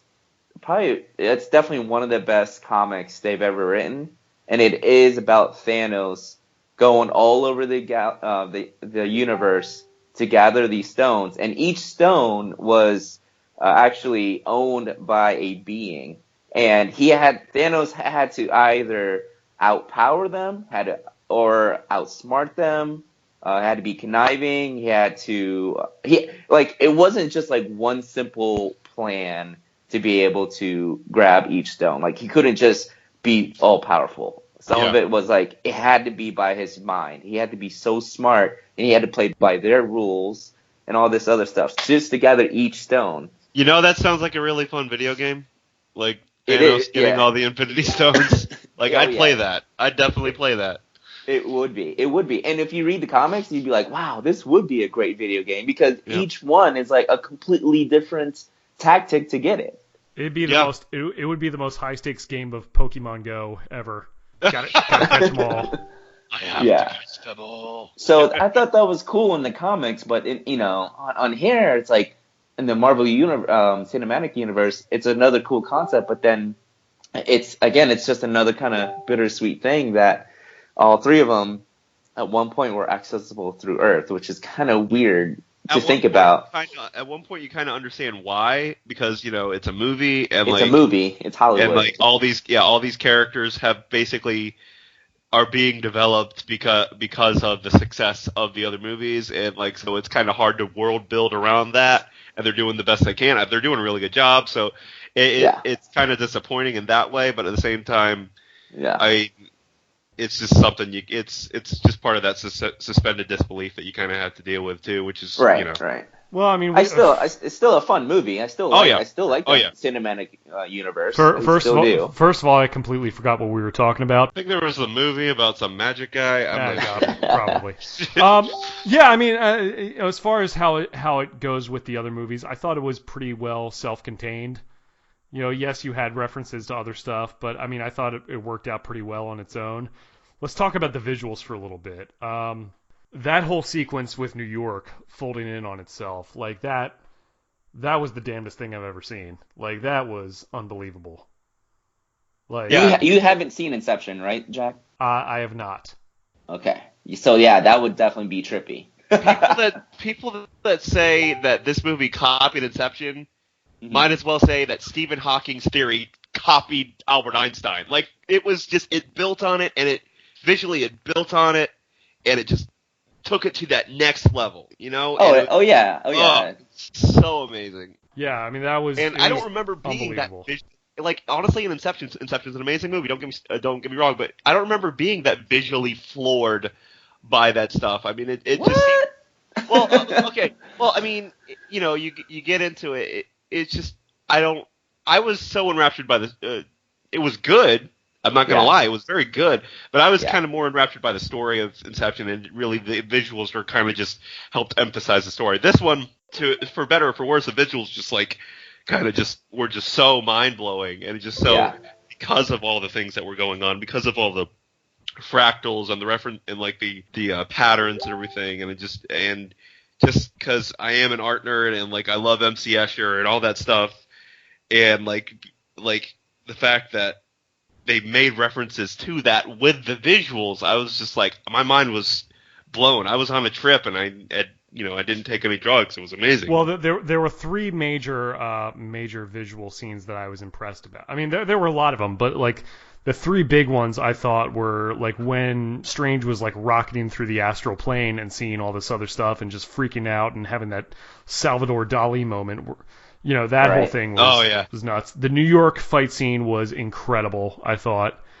And then the Hong Kong big battle at the end where time was going in reverse, but they were going forward. That was so I've never seen anything like that before. See, that one was another example of good subtlety because like you're just enjoying the fight and everything like that, but then you stop and you realize everything's moving backwards. Like I was about halfway through the scene and then I just started looking around and I was like, what in the what? And it's just like my mind kept being blown, repeatedly. It was crazy. I actually talked to Jack at some point about the trailers, and I remember. I don't know if you remember, Jack, but I mentioned I think this scene in Hong Kong, time is going backwards. I don't know if you remember that or not, but I actually called. I mean, you may have, John. I don't remember you saying that, but I mean, I'm sure you did bring that up at some point. Well, I brought up because I said I think I specifically said it looks like Caecilius and Doctor Strange are fighting, and something is getting destroyed, but then Doctor Strange is reversing it while they're fighting, like all at once. That's what I saw. No, I think I do remember you saying something about that now, which wouldn't surprise me. I'm like, and yeah, turns out that's what happened. But yeah. You know what I'd love? No, what was that, Seamus? Sorry, it's just one thing about the visuals and everything in this movie. Just one more time. It just, in the best possible way, the whole movie, all the visuals in the whole movie, just even like with the backward, I'm pretty sure I've seen, but they all seemed like a really trippy, awesome music video. Like that's just, yeah. That's what it reminded me of. Between like the astral plane scene, that seemed like maybe something Pink Floyd would do or something like that. Right. And like I'm pretty sure I have seen a music video where everybody was walking backwards and everything. That's a pretty cool effect that they do. It reminded me of a really, really cool music video, the whole movie. I was like, this somebody needs to do something with that.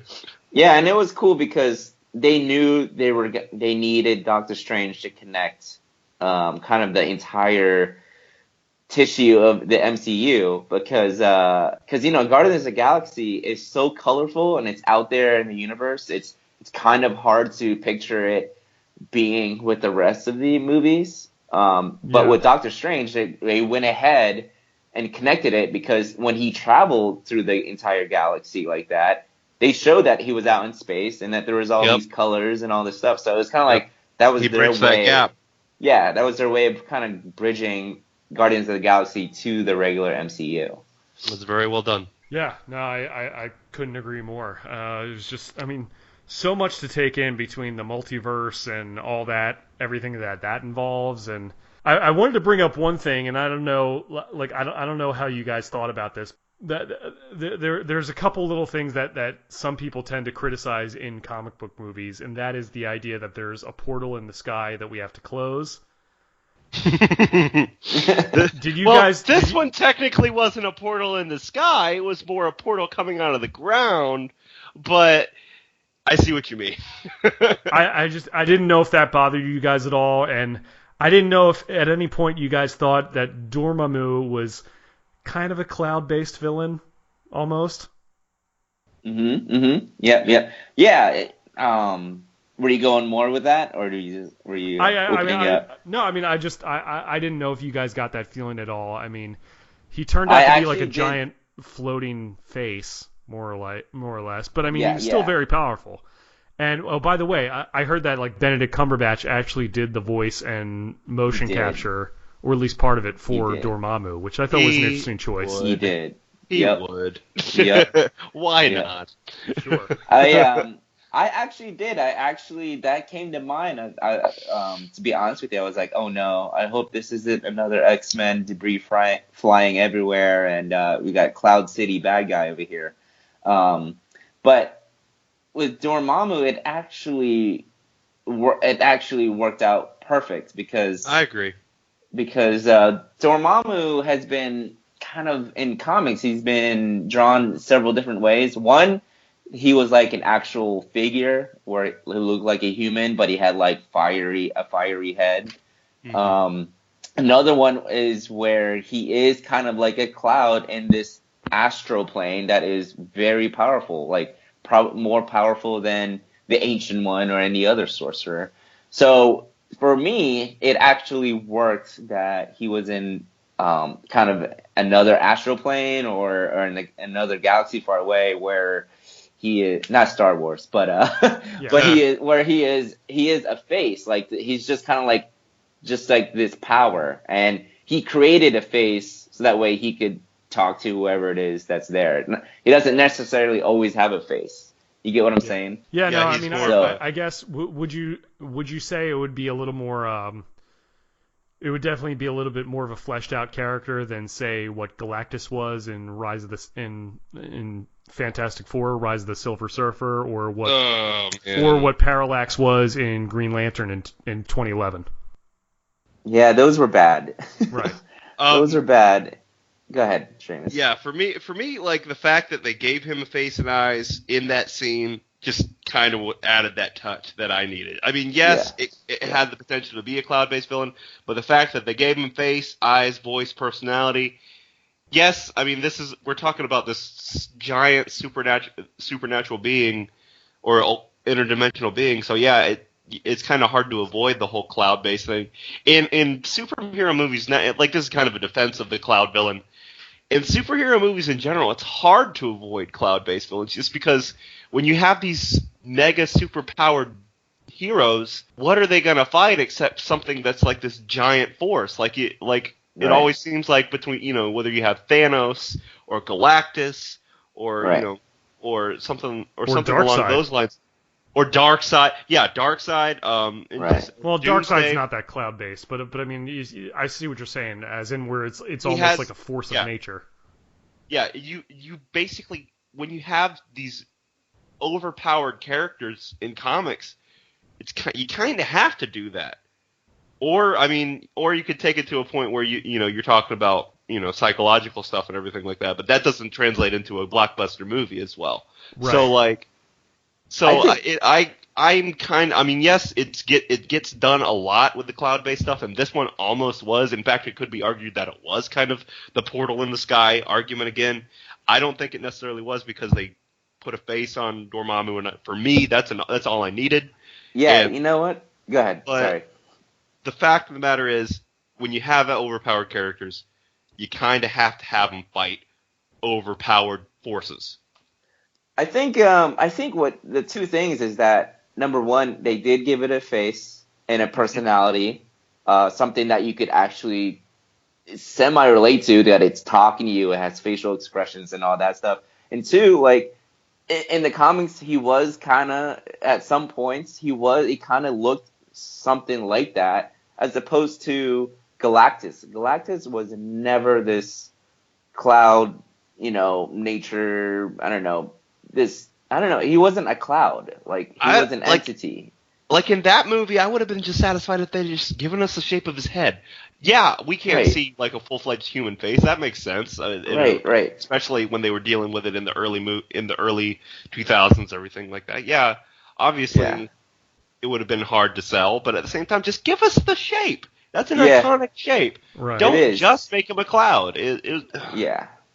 So those are the two things that, like, why this one gets a pass. It's just it's more relatable and at some points it was drawn. Yeah, it was drawn that way. I do have to say, I brought this up to Jack. So I love what they did with the loop at the end, right? Mm-hmm. I was like, clever. Oh, this is it was clever. I was like, that's genius. It makes for a really fun scene. How many times did Doctor Strange have to die? Probably an infinite amount of times. He had to die before Dormammu decided to, cave in. And but which, by the way, that is just hardcore. Like, I mean, yes. I mean that is just metal as hell. Like, I mean, you gotta think he probably like felt and remembered all those things. Like, how do you not go completely insane if you're in a loop like that? Right, exactly. He's got some fortitude for sure, yeah. Yeah, and I love that showed that like that was a real unselfish act. Yep. You know, it was an unselfish act, and I love that he said, "You're my prisoner. Yeah, you're killing me every time, but you're my prisoner in this place." You know, I love that. I thought that was all of that was great. Yes. All of that was great. The only problem is, I heard it today. I heard an argument for this, and I've told Jack I've thought this out so many times, and it kind of nullifies that whole scene for me. Is that Caecilius and his acolytes or his minions, they were able to break the time gem, like not break the time gem, but they were able to break through the time gem spell. They were and not be affected by it, and they are like have like 100s of thousands of the power of Dormammu because they were like getting power from him. In that whole astral plane, and Dormammu could not break out of the time loop, out of the time spell. So I heard that, and I'm thinking that's a very valid point. Like they showed Caecilius going backwards in time, and it was awesome how he turned backwards, how like he kind of broke through the spell and was able to get on the same plane and break, and like the time gem had no effect on him. But if Dormammu gets caught in the loop, he's not powerful to break out of that? I kind of have a solution to that, I think. I don't know. It's something that Doctor Strange said in the movie is that he held up the hand and everything like that had the spell on it, and he said this is time. He was basically almost like he was introducing it to Dormammu. So possibly because he was introducing this novel added dimension to Dormammu's universe, which is a separate universe, maybe Dormammu's universe doesn't have the concept of time, and because of that he was unfamiliar with it, and that's why he was unable to resist. That's kind of what I got from it anyway. I mean, I guess that makes about as much sense as anything else in this movie, but I guess maybe it depends on what location you're in, or I mean, my head hurts just thinking about it, but I see what you're saying. I don't know, I also want to reference one other thing. At one point, Doctor Strange at one point in the movie said, "None of this makes sense," and then the Ancient One looks at him and says, "Doesn't have to," and that kind of sold everything for me. I was like, "You're right. This is a movie. This is a movie. It doesn't have to necessarily make sense." That was like they're out. Yeah, that was pretty smart on their part. Yeah. I don't know. I think it's kind of hard to wrap your brain around. I think it's just that scene would have been so perfect if they didn't have Caecilius and his minions be able to be outside of that time gem. Yeah, you get what I'm saying? That kind of threw kind of a wrench in the last scene for sure. Yeah, that kind of if only Caecilius and those guys weren't able to break through, then I would be like, that's perfect, because the time gem, like, no, you can't break through it yourself. You just unless maybe you have another Infinity Stone or something like that to counteract it. But those guys were able to do it. Those guys were of their own power. Yeah, for sure. Yeah, because they gathered energy from Dormammu himself and all that stuff, and they were able to do it. So it just throws a wrench in the whole thing for me. Well, actually, another theory of mine that kind of Doctor Strange really didn't affect Dormammu. Well, actually, yes he did, because Dormammu had to come to the realization. He actually did come to the realization that he was being looped. Yeah, but he recognized it. But at the same time. So yeah, that's still a problem. Yeah. Movie, come on. Yeah, I do think. Good. Look, I think we can all agree that it was a good movie, and I think we'd probably need to see it again to kind of analyze that particular detail of it. I don't know. I mean, am I off base on that, or? Oh, not at all. No, I would love to. Yeah, no, I think I might be seeing it again on Friday, actually. But I'll be look. Oh, the other thing in that scene. Oh man. Oh man, the other thing Here's in the that. thing. Time travel in movies is dangerous. It really Always. is. It is. Because you can't wrap your mind around it because it's Well, because as okay, a here- concept, I'm looking at it's you, impossible. Terminator Genesis. Yeah, exactly. Oh gosh. Don't. Let's not get started on the, that. the other thing in that scene was, okay, he showed Dormammu, hey, I've got this spell on my arm, right? It shows the green spell or whatever it is from the time gem. Why didn't Dormammu just chop his arm off?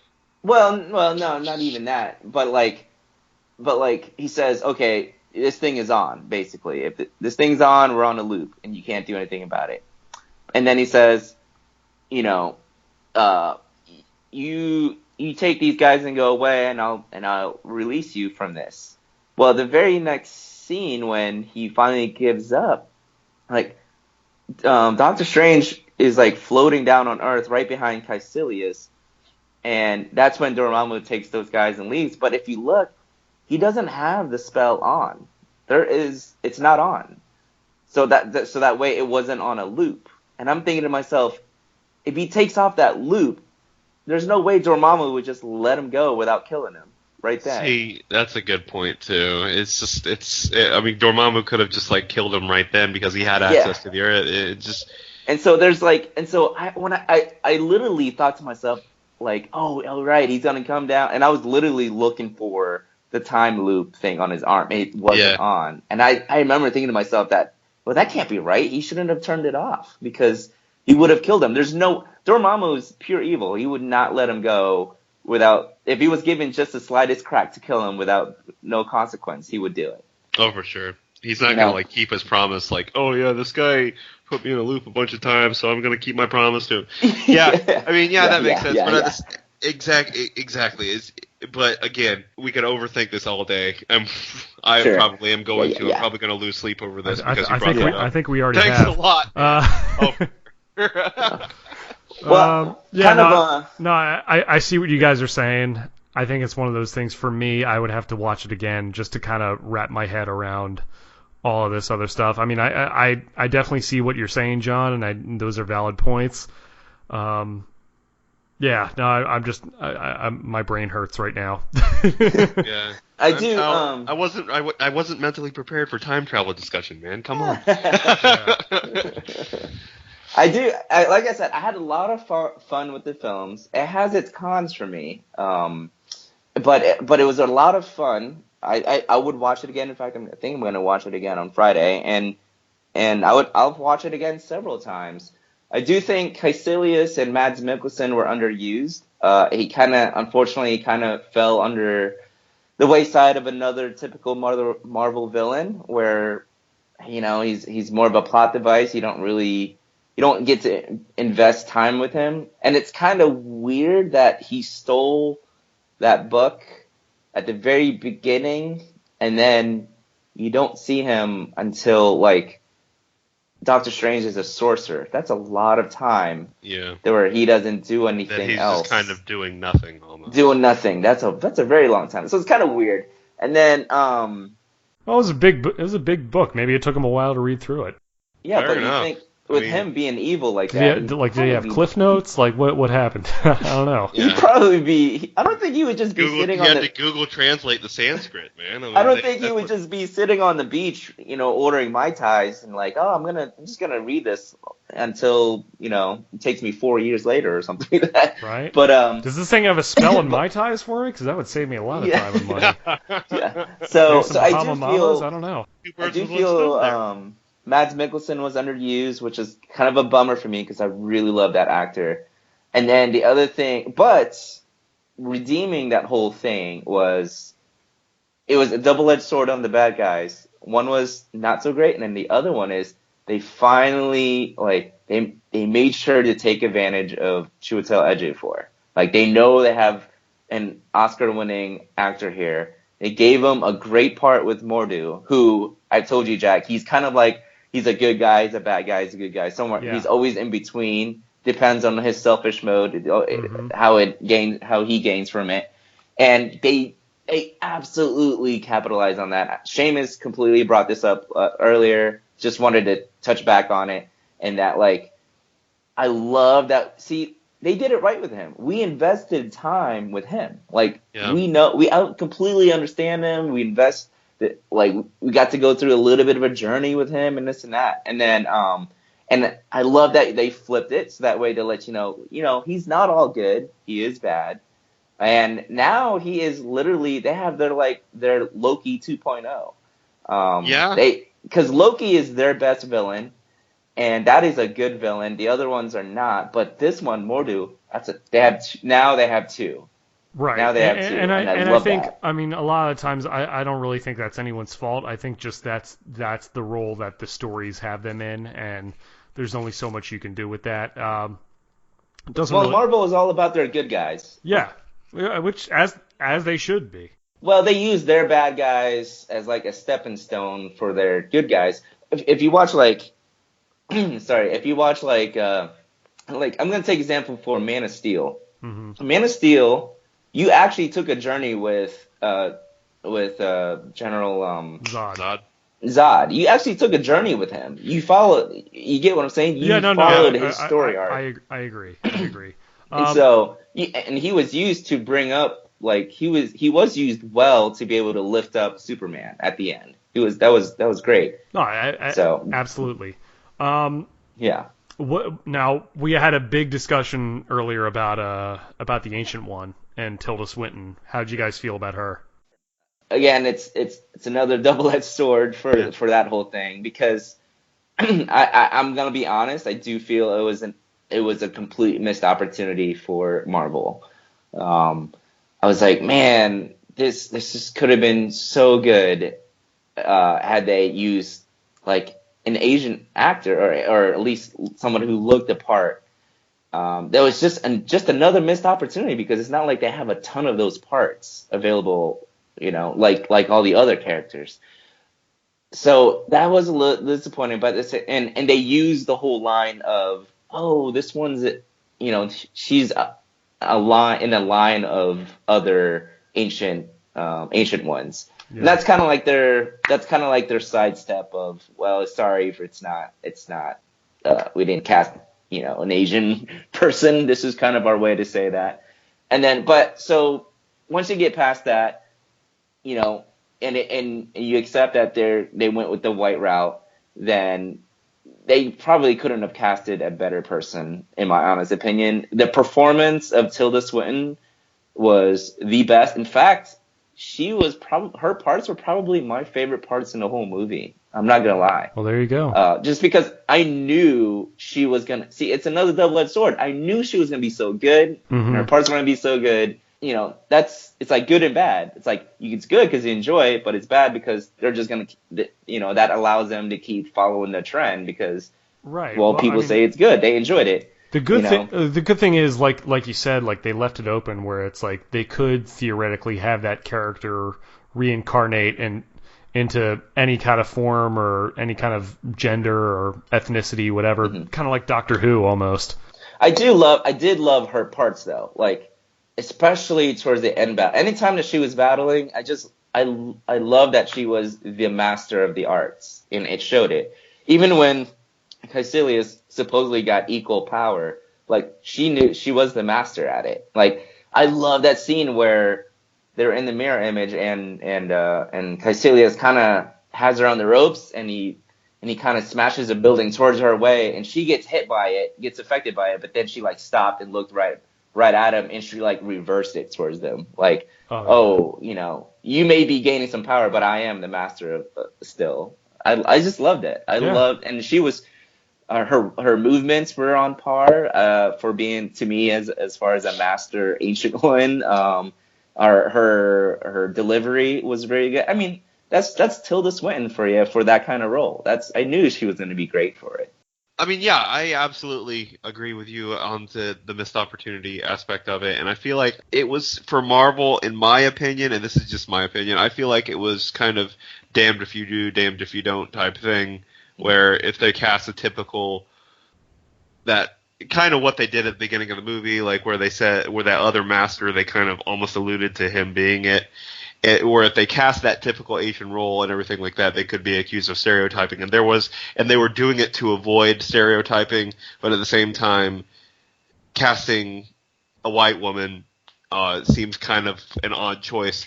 But for me, Tilda Swinton she was the Dumbledore, like, in this movie. Like, she did a great job of just, like, being the quirky master, you know? Just, like, just her facial expressions and everything. Like, she was very just all things aside, if this movie hadn't had the hang-ups that it did about the casting, she would have been, I feel like critics would have been highly praising her performance, because it was amazing. Like, just kind of the little winks and nods that she did to Doctor Strange, her sense of humor, the fact that she honestly just reminded me so much of Dumbledore, just in this way. She was flawed because she used the dark power, and that kind of gave her some, again, you know, on the same area where they gave Mordo a little bit of moral ambiguity, as well as she wasn't pure good. Like, I appreciated that she was using the dark power to her own advantage. It wasn't like a Jedi Sith type thing or anything like that. So I felt that was very well executed. But John, you're right that, like, all that nuance did kind of get masked in the fact that it was unfortunate that they had that casting issue. And I agree with you there. I can definitely see where you're coming from there. But objectively, just because of the role, because of the actress that they put, I enjoyed it. And that's just kind of where I'm at with that. I just kind of enjoy. I'm glad that I knew that kind of taboo going in. That way, it really didn't affect. I mean, I could just kind of put that aside in my mind, and I just enjoy the performance for what it was. And just to kind of change the subject of mental, I don't know if we had talked about this yet, but speaking of performances, I challenge you to name a bad performance in this movie. Yeah, no, I can't. I mean, I thought everyone was great all the way around. Absolutely top of their game. Like, they just brought it. Well, for a little Marvel movie. Well, I told you, this was I think I said it in the preview, I think this is the best cast for a comic book movie I've ever seen. Like, yeah. Before the movie, I'm talking about just looking at the cast. I remember thinking to myself, this is the best cast I've ever seen for a comic book movie. Yeah, and nobody phoned it in. Everybody brought their A game. Nope. Everybody brought their game. Benedict Cumberbatch, I was kind of concerned about that his accent would kind of get in the way or anything like that. No, he did a perfect job with the accent. He emoted. He's got a better American accent than I do. But like he emoted so well. He brought it. That scene where he's talking to Rachel McAdams about how they were barely lovers and everything that. That was amazing. And then with Mordo, I mean, for somebody, secondary characters in Marvel movies kind of do get the short end of the stick a lot of the time, just because they're second fiddle to a superhero. But Mordo brought it. Wong, Ancient One we already talked about. Even Rachel McAdams, like maybe the weakest character in the movie in my mind, just because it's kind of hard. She's the typical love interest, but I think they did a good job of kind of making her more than that. But she was very well performed. Like, there were no. As much as I love the cast as much as I love the cast in this movie, I do have to say it's a little bit unfortunate because you only get so little of certain actors and actresses, like Rachel McAdams. Yeah. Like, I was like, yes, she's perfect, because she likes these she does different kinds of movies, but I've noticed she likes these time travel or kind of a little bit weird type of movies. Yeah. But like, she's used very little, and for the bigger picture of the cinematic universe, you're probably not going to get much of her again. Same thing with Mads Mikkelsen and Caecilius. Most likely you'll never see that again. So at the same time, you're right, Seamus. Every one of them, their performance was on par. It's par for the course, because these are great actors and actresses they got. A little bit unfortunate that you're only going to get a little bit from certain ones. But overall, I mean, you can't complain because this movie was That's just amazing. the nature of these stories, though. I mean, you only have so many time. You only have so much time in one movie to develop, everybody. So I think for me, I was making a point before. I was saying I think they should bring, kind of like what Star Wars does, is like bring some kind of up and coming actresses trying to add on to their work for these smaller roles, like Rachel McAdams' role. You could easily have just brought like an up and coming type of actress, and it would have had the same exact effects. Just make sure you're having a good talent for it. That's fair, definitely. Mm-hmm. Right? But yeah, I mean, overall, I thought everything was pretty satisfying. The mid credits and the end credit scenes were great. I thought, the part where he's interacting with Thor, I thought was great because it definitely touched on a lot of like plot points about what is going to happen in Ragnarok. So it almost looks like that takes place like in the middle of that movie because they mentioned a whole thing about him bringing Loki to Earth to try and find Odin. But you're like, wait a minute, when did this all happen? I'm assuming Ragnarok is going to answer all those questions for us. So I'm excited about that. I mean, looks like Doctor Strange is going to show up in that movie at some point. I mean, I don't know how big of a part he's going to play in there, but I'm assuming he's going to be in there for a little bit, and that's really cool. And then of course the end credit scene where Mordo attacks Benjamin Bratt's character, Jonathan Pangborn. That was really cool because it showed that a glimpse of him as a villain. I do love that Doctor Strange was just kind of like, okay, yeah, I'm a protector of Earth now, and what are these Asgardians doing around here? Let me give Thor a call here. Let me check up on him real quick. Yeah, after dealing with Dormammu and all that other stuff, I guess like aliens, he's like, that's nothing. Yeah, exactly. Like, that's nothing. Do we have any other alien activity? Oh, what is this? Loki and Thor? Okay. That's right. I do remember Are they Loki impaling me are they impaling me an infinite amount of times? Oh, no? Okay. Maybe I'll help them out then. Yeah, you need to find your dad? Yeah. No problem. I'll help. No big deal. Yeah, no, I sure, can the Hulk is here for some reason? Sure, Man, why not? Sure. More to the party. There wasn't... So there was something, I flipped out in the middle of that movie, and I turned to you, Jack, because you were closest. Seamus was on the other side. There was a point in there when Doctor Strange was training, and Mordo says, pick a weapon. And he chose his own weapon, and he said, "This is the staff of the Living Tribunal." Yeah. And I flipped out. And I was like, "Jack, do you know what the Living Tribunal is?" And you're like, No. And we just had to watch the action. I'm assuming that's like a big thing that's going to come into play later. Yes, that is giant that they mention Living Tribunal.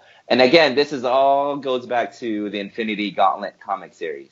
So the reason why I almost spit out my drink when he said it, I'm not gonna lie, because the Living Tribunal is pretty much second to none. It is probably the god of the Marvel universe, and I think the only one that is above it, they claim, is the actual illustrator, the drawer, the comic book writer. Oh, Living Tribunal. Wow. So, yeah, exactly. And the Trinity.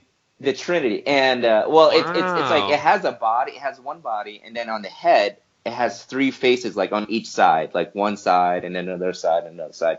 That's why it's tribunal. But basically, in the comic books, after the whole Infinity Gauntlet and an Infinity War and Infinity Watch, after all that, everybody, including Thanos and Galactus and all these higher power-ups, they had to answer to the Living Tribunal, who had to make judgment on all of them.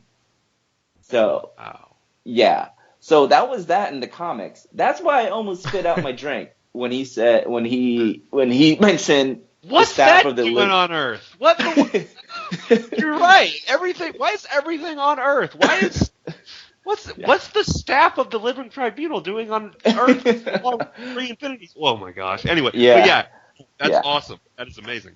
Yeah, that is amazing. And so I was like, I just for the fact that they brought up Living Tribunal, I was like, oh my gosh, they actually are gonna bring in the whole living tribunal. Like, I mean, maybe they don't make the living tribunal as powerful in the cinematic, but I know this in the comics. That's pretty much everybody answers to the living tribunal. He kind of judges everybody, and like he lets everything go, and then he kind of makes judgments and restores things and whatever.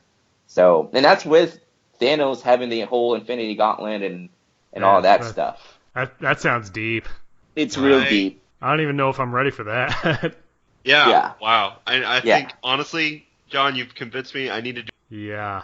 Ultimately, this movie was pretty awesome. Is what we're trying to say here, and it worked. I mean, it was what we wanted it to be. I mean, yeah, things could have been done better. Maybe certain characters could have gotten a little bit more screen time, but overall, I mean, it gave me something I didn't even know I wanted, which was like crazy, like magic and alternate dimensions and stuff. It's like I didn't even know I was looking for that, but I liked it, and I'm cool with it. Marvel does it again.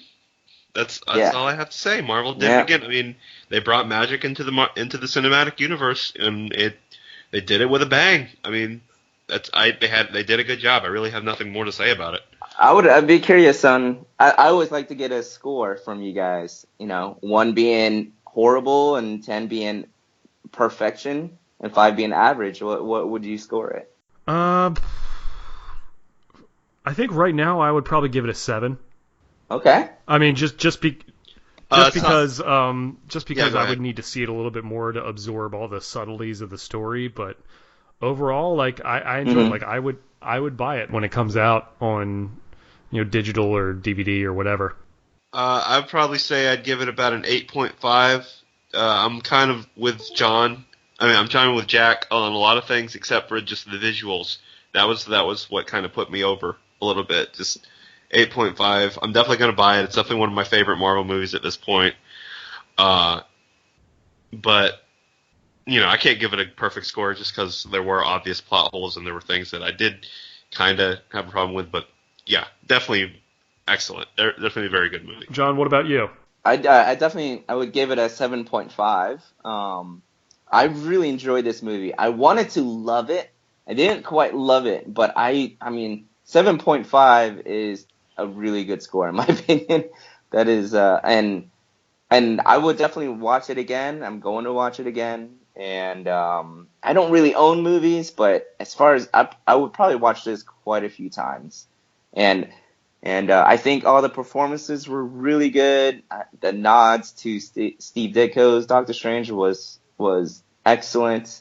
And there was a whole lot more of pros than cons to this film, for sure. Definitely. Well, there you go, guys. I mean, I guess I don't even know if there's anything more that we could possibly say about this movie. We all enjoyed it. What did you guys think?